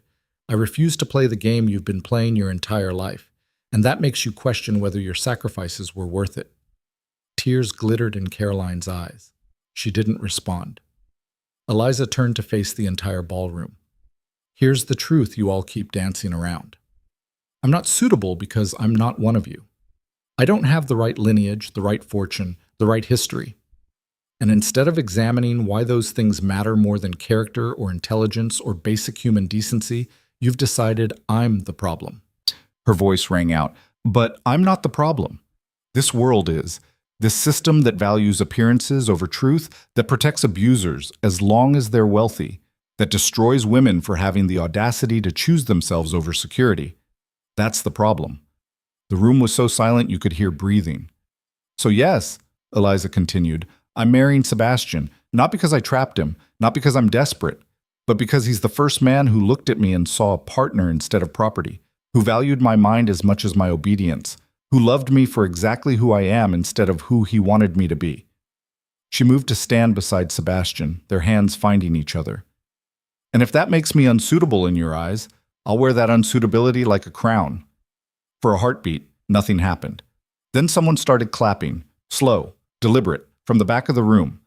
The Dowager Duchess stepped into view, her applause echoing through the stunned silence. Well said, Lady Eliza. Her voice carried absolute authority. Perhaps the rest of you would like to explain why you disagree? Still, no one spoke, because the Dowager had just made her choice public. And in that world, where power flowed from alliances and favor, her support carried the weight of an army. Lord Ashford cleared his throat. I believe I may have been hasty in withdrawing my political support. Upon reflection, His Grace's judgment has always been sound. I see no reason to doubt it now. One by one, others began to shift. Not with apologies, that would be too much to expect, but with careful recalibrations. A nod here, a murmured agreement there. The slow, grudging acknowledgement that they'd backed the wrong position. Not everyone. Lady Pemberton and her closest circle remained rigid with resentment. Caroline Hartford looked like she might shatter, and a few others watched with calculating eyes, clearly waiting to see which way the wind would blow. But the tide had turned. Sebastian must have felt it too, because his grip on Eliza's hand tightened. Then a new voice cut through the tentative peace. How touching. Marcus Carstairs stood in the doorway, swaying slightly, a bottle dangling from one hand. His face was bruised, Sebastian's handiwork from the previous confrontation, and his eyes were wild with drink and desperation. The happy couple, defending their great love. He stumbled forward. But there's something you don't know, something dear Eliza forgot to mention. Eliza's blood went cold. Sebastian stepped in front of her. Marcus, leave. Now. Not until everyone knows the truth. Marcus's voice pitched louder, slurring with alcohol. You want to talk about who's unsuitable? Let's discuss why Eliza's father really lost his fortune. No, not this. Anything but this. It wasn't bad investments, Marcus continued, addressing the crowd with vicious glee. It was fraud. William Whitmore was caught forging documents, selling shares in ventures that didn't exist. He died before charges could be brought, but the damage was done. Gasps rippled through the ballroom. And Eliza, sweet, honest Eliza, knew all about it. Helped him hide the evidence. That's why the family fell apart. Why her sisters scattered. Why she's been scraping by on governess work instead of asking for help. He pointed at her with the bottle. So when you stand there talking about integrity and honesty, remember that you're defending a woman whose family fortune was built on lies. The silence that followed was crushing. Eliza felt the room tilt. 8 years of carefully maintained dignity, of surviving by being invisible, threatened to collapse. Because Marcus was right. Not about her knowing she'd been 16 when her father's schemes unraveled, had discovered the truth only after his death, but about the fraud itself. Her father had been a liar and a cheat, and that stain had followed her ever since. Sebastian's hand found hers, steadying. Is it true? She met his eyes. My father committed fraud. Yes, I didn't know until after he died, but the damage was real. People lost money, families were ruined. Did you profit from it? No. By the time I found out, everything was gone. My mother spent years paying back what she could. It's why we had nothing left. Sebastian turned to face Marcus, his expression carved from ice. So what you're telling this room is that Eliza's father committed crimes, died before facing justice, and Eliza, who was 16 at the time, has spent the last decade trying to survive the consequences of his choices? Marcus blinked, some of the triumph fading from his face. That's not... She should have told you. She did. Sebastian's voice cut like a blade. Before I proposed, we discussed our families, our histories, everything that might matter. She told me about her father's fraud, about the shame her family carried, about working to rebuild what he destroyed. He stepped forward. So when you stand there, drunk and bitter, trying to weaponize her honesty against her, all you're doing is proving her point, that this world punishes women for the sins of their fathers, for being unlucky, for surviving instead of breaking. Marcus's face twisted. You knew? And you still, of course I knew. Sebastian's voice was steel-wrapped in contempt, because unlike you, I care about who she is now, not who her father was, not what bloodline she comes from, just her. He turned to the crowd. Eliza Whitmore is the daughter of a criminal. She grew up in the wreckage of his choices. She spent years carrying shame that wasn't hers to bear, working jobs beneath her education, surviving on nothing but pride and determination. His voice rose. And despite all of that, Despite everything this world has thrown at her, she remained honest, kind, unbreakable. So if you want to judge her based on her father's crimes rather than her own character, go ahead. But you'll be judging alone. The Dowager stepped forward again. Sebastian is right. Lady Eliza could have hidden her history, lied about her family, pretended to be something she's not. Instead, she's been honest, even knowing it would cost her. She looked around the ballroom. That's integrity, real integrity, not the performance of it that most of us engage in. Lord Ashford nodded slowly. I've seen men from the finest families lie, cheat, and steal, and society protects them because of their names. Perhaps it's time we valued character over pedigree. Another voice joined in, then another. Not everyone, but enough. The tide didn't just turn, it broke. Marcus stood there, watching his final weapon crumble, his face cycling through rage and disbelief. You're all fools, he spat. You'll see. When the novelty wears off and he realizes what he's bound himself to, you'll all see. He turned and staggered toward the door. Marcus? Sebastian's voice stopped him. One more thing. Marcus turned. Your debts. The ones you've been hiding from creditors for the past 3 months. Sebastian's expression was merciless. I bought them all this morning, every note, every marker. You now owe me approximately £40,000. The blood drained from Marcus's face. I'm calling them due in 30 days. Unless, of course, you'd like to apologize to Lady Eliza for your behavior tonight. Publicly. In front of everyone here. It wasn't a request. It was a choice between humiliation and financial ruin. Marcus looked at Eliza. At Sebastian. At the crowd watching with rapt attention. Then, slowly, he dropped to one knee. Lady Eliza. His voice was barely audible, choked with resentment. I apologize for my ungentlemanly conduct. You didn't deserve my cruelty. It wasn't sincere. Everyone knew it. But that wasn't the point. The point was submission, acknowledgement of power.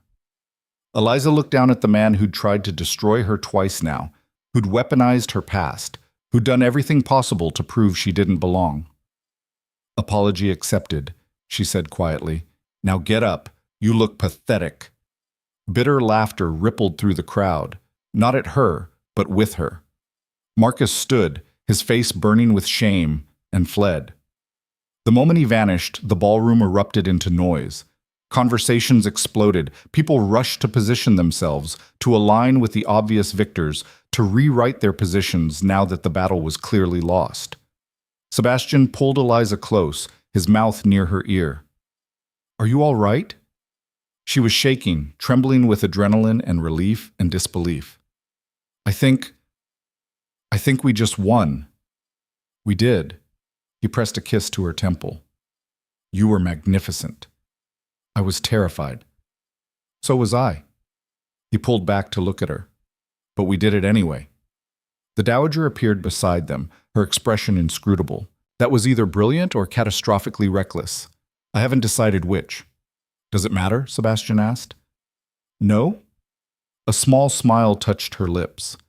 What matters is that it worked, though I suspect you've made permanent enemies of several people in this room. I can live with that. So can I. The Dowager looked at Eliza. You held your ground tonight. Even when your past was weaponized against you, that takes strength. Eliza met her eyes. I had good teachers in survival. Something shifted in the Dowager's expression. Understanding, maybe, or recognition. The wedding is still set for 6 weeks from now? She asked. Sebastian nodded. Good. Then we have work to do.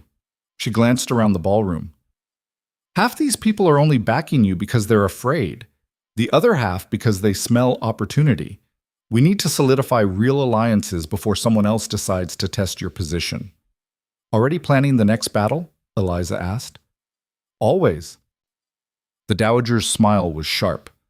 Welcome to the family, Lady Eliza. It's going to be exhausting.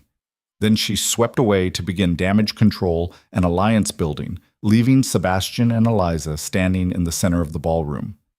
Around them, society reformed itself. adjusted to the new reality. Because that's what it did. It adapted to power, to changing circumstances, to whoever won the latest battle. And tonight, against all odds, Eliza and Sebastian had won. Lord Ashford approached with champagne. A toast to the happy couple, and to reminding us all that courage matters more than comfort. They drank. Others joined.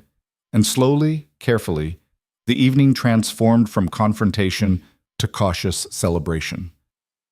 But Eliza couldn't quite relax, because she knew this wasn't over. Not really.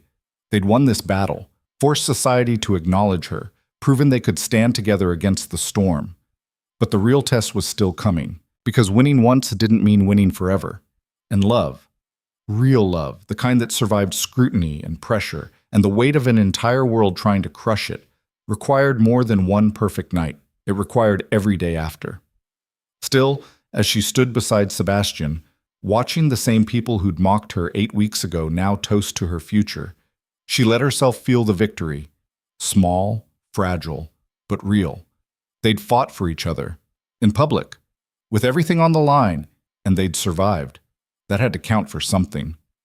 Later that night, alone in the carriage heading back to her townhouse, Sebastian pulled her close. What you said in there about wearing unsuitability like a crown. Did you mean it? Eliza thought about it. About 8 years of shame. 8 years of trying to make herself small enough to survive. 8 years of believing the world's judgment of her. Yes, she said finally.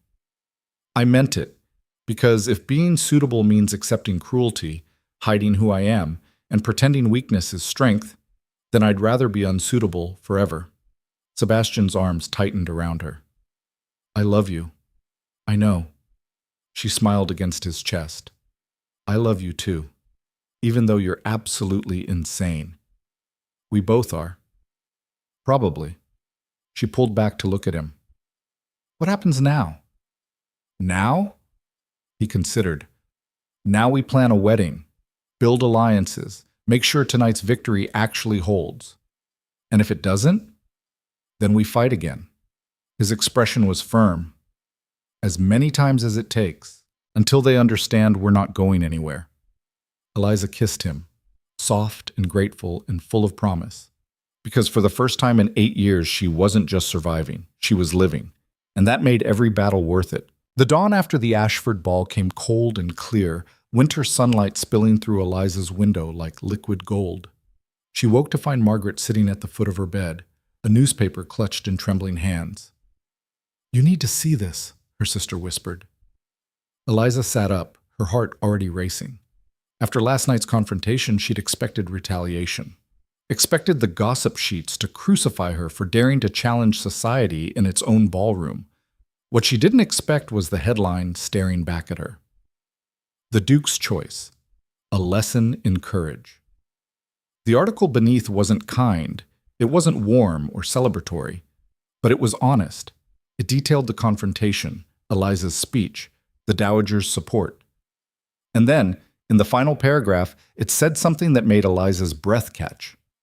Perhaps we have spent too long valuing the appearance of virtue over its substance. Perhaps Lady Eliza Whitmore, daughter of a disgraced merchant, is precisely the kind of disruption our calcified society requires. Not because she is perfect, but because she refuses to pretend to be. There are 3 more like it, Margaret said quietly. Not all favorable. But none of them are calling for your head either. Eliza set down the paper, her hands shaking. They're actually considering it, that we might be right. Some of them. Margaret's voice was cautious. But Eliza, this isn't over. Last night was a victory, but a knock interrupted her, sharp and urgent. Margaret opened the door to find Peters, Sebastian's butler, looking uncharacteristically flustered. Lady Eliza, His Grace requests your immediate presence at Blackthorn House. There's been a development. Eliza's stomach dropped. What kind of development? The kind best discussed in person, my lady. 20 minutes later, she was standing in Sebastian's study, watching him pace like a caged animal. The Dowager sat near the fireplace, her expression grim. Tell me, Eliza said. Sebastian stopped pacing. 3 of my former business partners showed up this morning. Together. They want to renegotiate their withdrawals. Eliza blinked. That's good? It's strategic. The Dowager's voice was dry. They saw which way the wind was blowing after last night.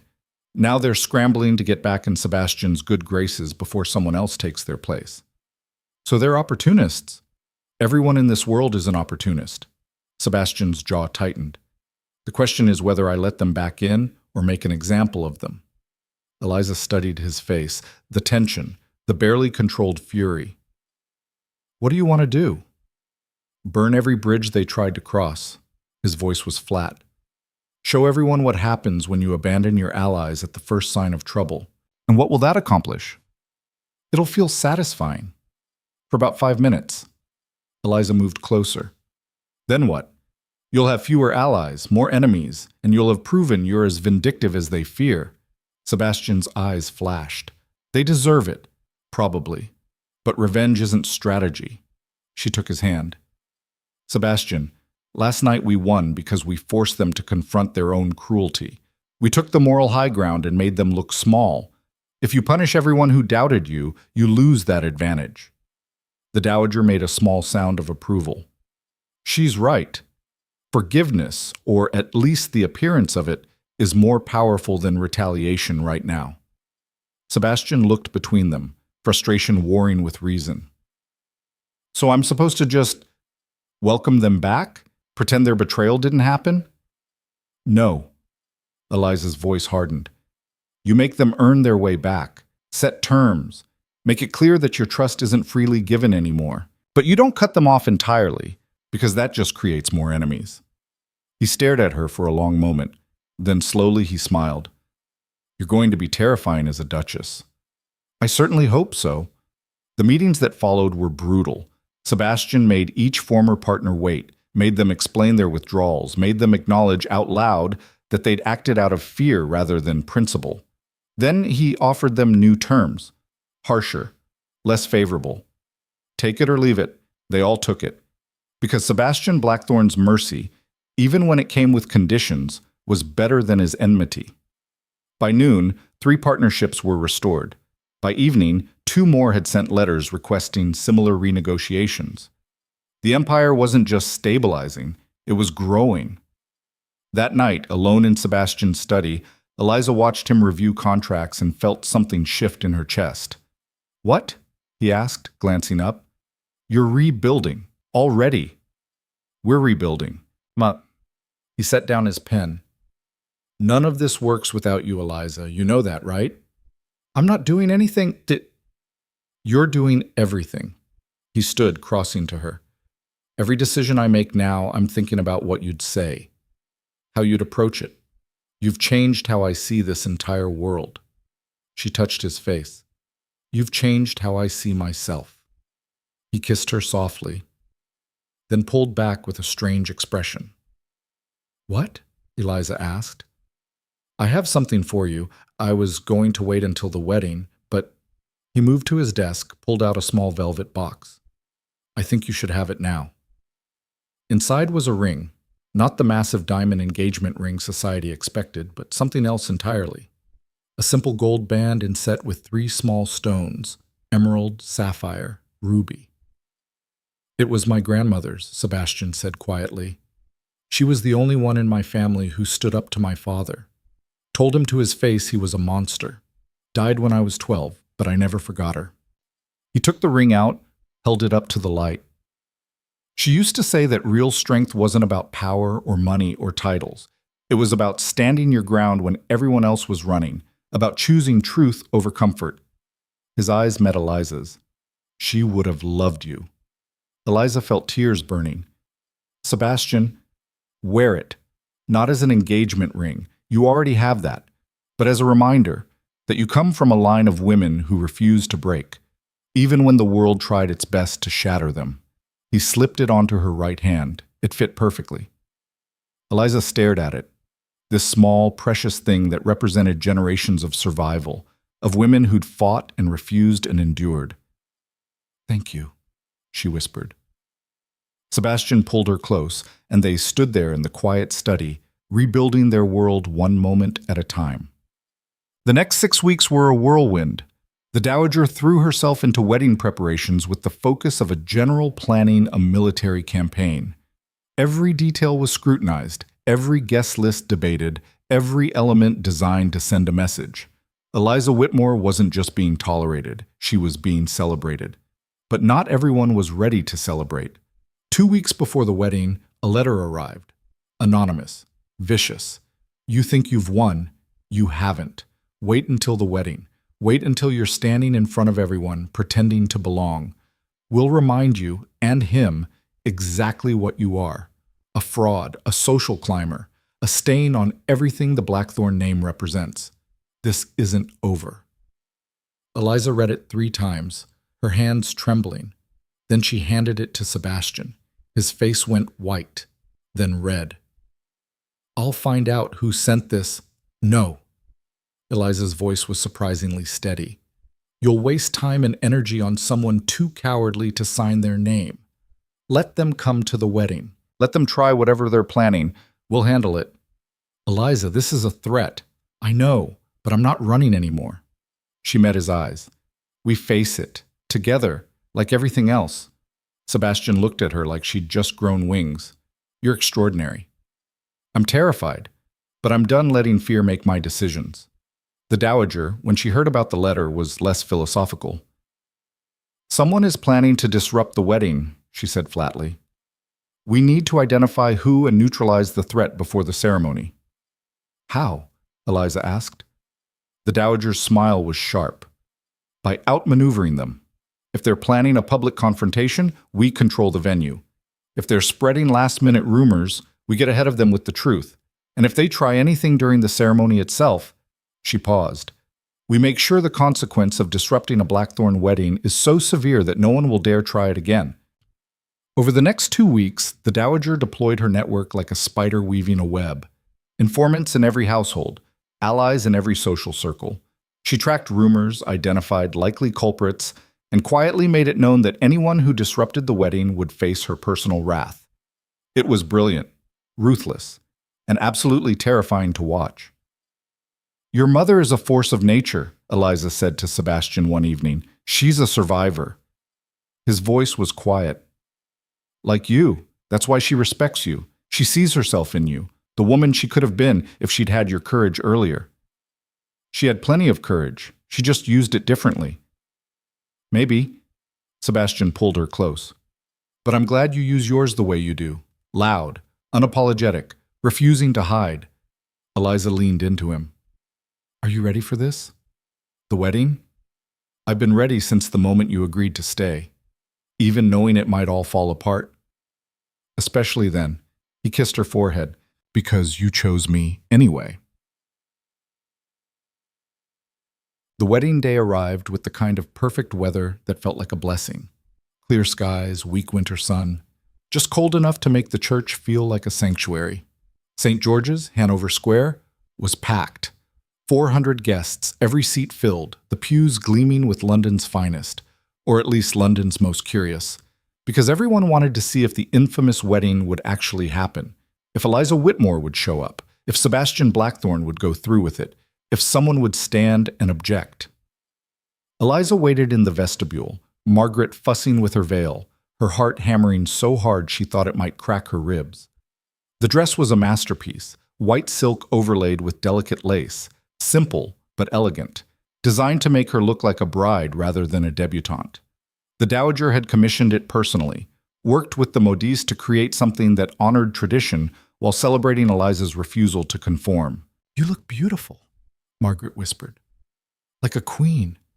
I feel like I'm about to throw up. That's normal, probably. Margaret squeezed her hand. Are you ready? No, she wasn't ready. She'd never be ready for this, for walking down an aisle lined with people who'd spent years mocking her, for promising forever in front of witnesses who thought she didn't deserve it, for becoming a duchess when 6 weeks ago she'd been a governess. But Sebastian was waiting, and that made the impossible possible. Yes, Eliza said. I'm ready. The doors opened. The organ swelled. and Eliza stepped into the church. Every head turned, every eye fixed on her, and for one terrible moment she felt 8 years of shame come crashing back. The whispers, the laughter, the certainty that she would never be enough. Then she saw Sebastian, standing at the altar, his face carved from hope and certainty, looking at her like she was the only thing in the world that mattered, and everything else fell away. She walked down that aisle with her head high, past Lady Pemberton, whose expression was carefully neutral, past Caroline Hartford, who looked like she might cry, past Lord Ashford and the Dowager and all the people who doubted them. She walked straight to Sebastian, and when she reached him, he took her hand. "You came," he whispered. "Did you think I wouldn't?" "No, but I'm still grateful." The ceremony began, traditional, formal, the priest's voice rolling through the ancient words about love and commitment and binding two souls together. Eliza barely heard it. She was too focused on Sebastian's hand in hers, on the way he looked at her, on the impossible reality that this was actually happening. They reached the vows, the moment where they would promise forever. And that's when someone stood. The church went silent. Every head turned. An elderly woman in the back row, dressed in black, leaning on a cane. Eliza didn't recognize her. Neither, from the look on his face, did Sebastian. The priest cleared his throat. "If anyone has objections to this union, speak now or—" "I object." The woman's voice was strong despite her age. "To the rumors, to the cruelty, to the way this young woman has been treated by people who should know better." She moved down the aisle slowly, every eye following her. "My name is Eleanor Hartwick, Dowager Countess of Wintermere, and I knew Eliza's mother." Eliza's breath caught. Her mother had rarely spoken of her life before marriage, before her father's disgrace. Lady Hartwick stopped a few feet from the altar. "Catherine Whitmore was my dearest friend in our youth. Brilliant, kind, married a man who promised her the world and delivered ruin instead. She spent the last years of her life trying to repair the damage he'd caused, working herself to exhaustion to pay back his debts." Her gaze swept the congregation. And her daughter inherited that same strength, that same integrity. I have watched from a distance as Eliza survived what would have broken most women, as she refused to compromise herself for security, as she chose dignity over desperation. Lady Hartwick turned to Eliza. "Your mother would be so proud of you, and anyone here who questions your worth doesn't deserve to breathe the same air as you." She looked at Sebastian. "You're a lucky man, Your Grace. Don't forget it." Then she nodded to the priest. "Continue. This wedding should have happened years ago." She returned to her seat, leaving stunned silence in her wake. The priest, recovered from shock, cleared his throat. "Any other objections?" No one moved. "Then we continue." He turned to Sebastian. "Your vows, Your Grace." Sebastian's eyes never left Eliza's face. "Eliza Whitmore, you terrify me. You challenge me. You make me want to be better than I ever thought I could be. I promise to stand beside you, to defend you, to love you even when it's difficult, especially when it's difficult, for the rest of my life." The priest nodded to Eliza. Her voice shook, but she forced the words out. "Sebastian Blackthorne, you saw me when I was invisible. You valued me when I felt worthless. You loved me loud enough to drown out 8 years of whispers. I promise to be your partner, your equal, your truth teller, even when you don't want to hear it, for the rest of my life." The priest smiled. "By the power vested in me, I now pronounce you husband and wife. You may kiss your bride." Sebastian cupped Eliza's face in his hands and kissed her like they were the only two people in the world. The church erupted into applause, tentative at first, then building. Not everyone was happy, but enough people were clapping that it sounded like celebration rather than obligation. When they pulled apart, both breathing hard, Sebastian whispered, "We did it." "We did." Eliza laughed, tears streaming down her face. "We actually did it." They turned to face the congregation as husband and wife, and the first person to stand and applaud, truly applaud, with genuine warmth, was the Dowager Duchess. Her son had married the woman he loved, and she would make damn sure society accepted it. Quote, the reception was held at Blackthorne House, transformed into something out of a fairy tale. Flowers everywhere, crystal chandeliers blazing, music that made even the stiffest guests want to dance. Eliza floated through it in a daze, accepting congratulations from people who'd mocked her weeks ago, watching Sebastian navigate conversations with the ease of someone born to power, feeling the weight of the ring on her finger and the title she now carried. Duchess. She was a duchess. It should have felt like a costume, like playing pretend. Instead, it felt like coming home. Lady Hartwick found her near midnight, as guests were beginning to depart. "You did well today," the old woman said. "Thank you, and thank you for what you said in the church, about my mother." It was the truth. Lady Hartwick's expression softened. Catherine was extraordinary. The world tried to break her, and she refused, just like you. I wish I'd known her better, before everything fell apart. She knew you. That's what matters. Lady Hartwick squeezed her hand. She would have been so proud to see you now, not because you married a duke, but because you stayed true to yourself while doing it. Eliza felt fresh tears burning. I'm terrified I'll fail, that I won't be good enough for this. My dear girl, you've already survived the impossible. Being a duchess will be easy compared to what you've already endured. She patted Eliza's cheek. Besides, you have something most duchesses lack, a spine. Use it. Then she swept away, leaving Eliza standing in the ballroom, surrounded by celebration, feeling both terrified and triumphant. Sebastian found her a few minutes later. Ready to escape? More than ready. They slipped away from their own reception, stealing through back corridors to the private wing of the house, away from the guests, the expectations, the performance. Just the two of them. Sebastian's bedroom, their bedroom now, was quiet, firelight dancing across expensive furniture, the world reduced to warmth and shadow and possibility. I can't believe we're married, Eliza said. Neither can I. Sebastian pulled her close. But I'm very glad we are. Even though it cost you everything? It didn't cost me everything, it cost me the things that didn't matter. His hand cupped her face. Business partnerships I can rebuild. Political alliances come and go. But this is permanent. This is real. Eliza kissed him, soft, grateful, full of promise. I love you, she whispered. I love you too. Even though you're completely unsuitable. She laughed against his mouth, especially because I'm unsuitable. Yes, especially that. The months that followed were not easy. Society didn't transform overnight. There were still whispers, still people who refused to accept her, still moments when Eliza felt like an imposter wearing someone else's life. But slowly, painfully, things changed. Sebastian's business partnerships didn't just rebuild, they expanded. Turned out a duke willing to marry for love rather than strategy was someone people wanted to work with, someone who seemed human, trustworthy. His political influence returned, different but stronger, because now he wasn't just the cold, untouchable Duke of Blackthorn. He was the man who'd fought for his wife, who'd chosen integrity over convenience. And Eliza found her own path. She started quietly, hosting salons for women who'd been dismissed by society, widows, spinsters, women who'd made unconventional choices and paid the price. They met in Blackthorn House twice a month, discussing philosophy and politics and literature.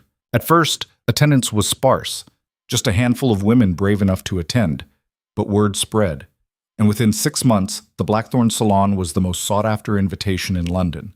Not because it was fashionable, but because it was real.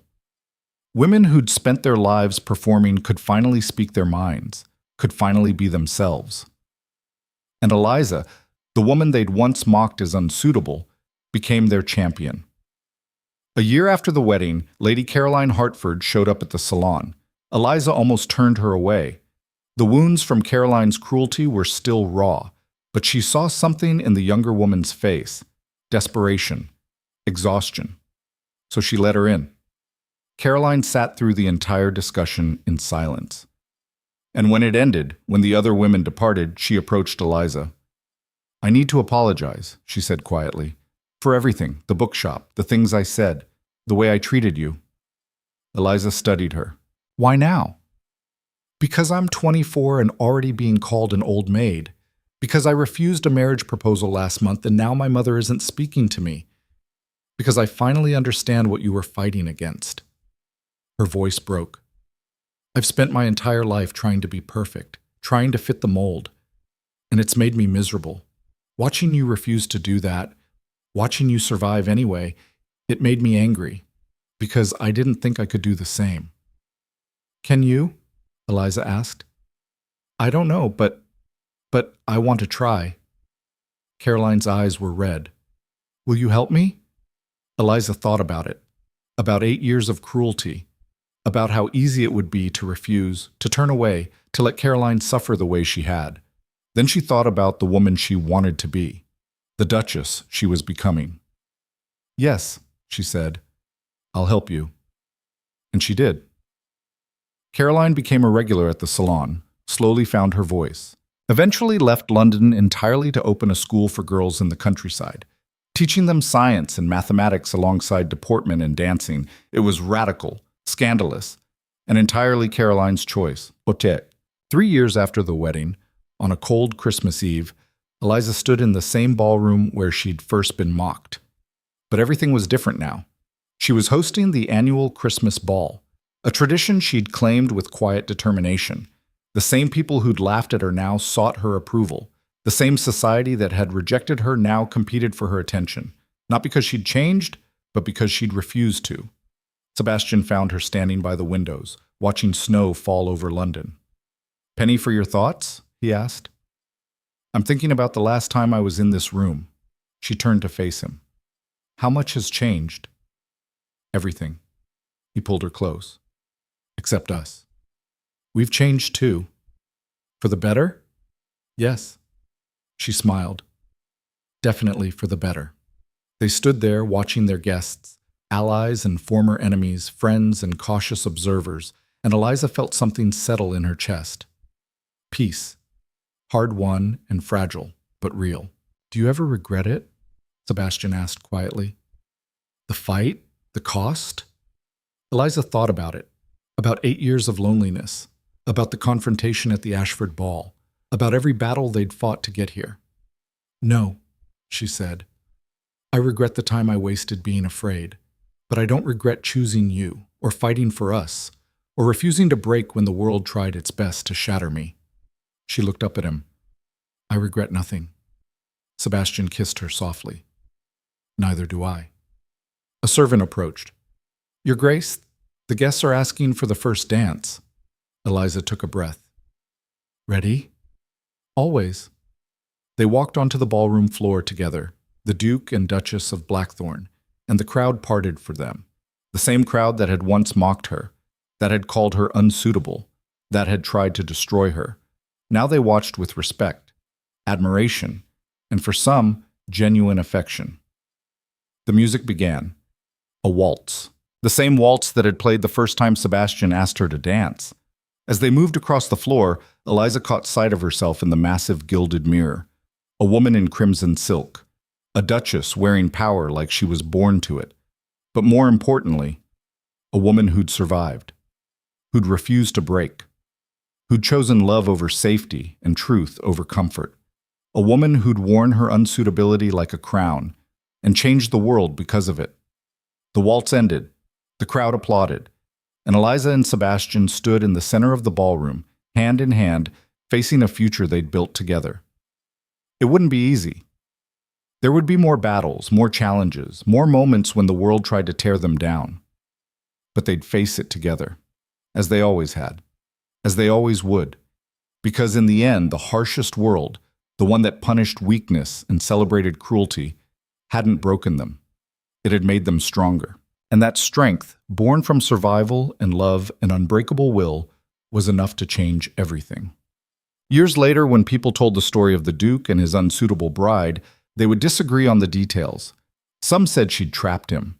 Others said he'd saved her. A few claimed it was a political maneuver disguised as romance. But the people who knew them, really knew them, told a different story. They spoke of a woman who refused to be broken by a world designed to shatter her. Of a man who chose love over power. Of two people who looked at the impossible rules of society and decided to rewrite them entirely. They spoke of the Blackthorn Salon, where generations of women found their voices. of the schools Caroline Hartford opened across England, teaching girls that intelligence was strength, of the slow, grinding change that transformed London society from the inside out. But most of all, they spoke of the Christmas Eve when everything changed, when a woman laughed at for 8 years stood in a ballroom and refused to break, when a duke chose integrity over reputation, when two impossible people proved that sometimes the bravest thing wasn't fitting in, it was standing out. And that legacy, born from cruelty and forged in fire, lasted long after they were gone. Because they didn't just fall in love, they chose each other and rewrote the rules forever.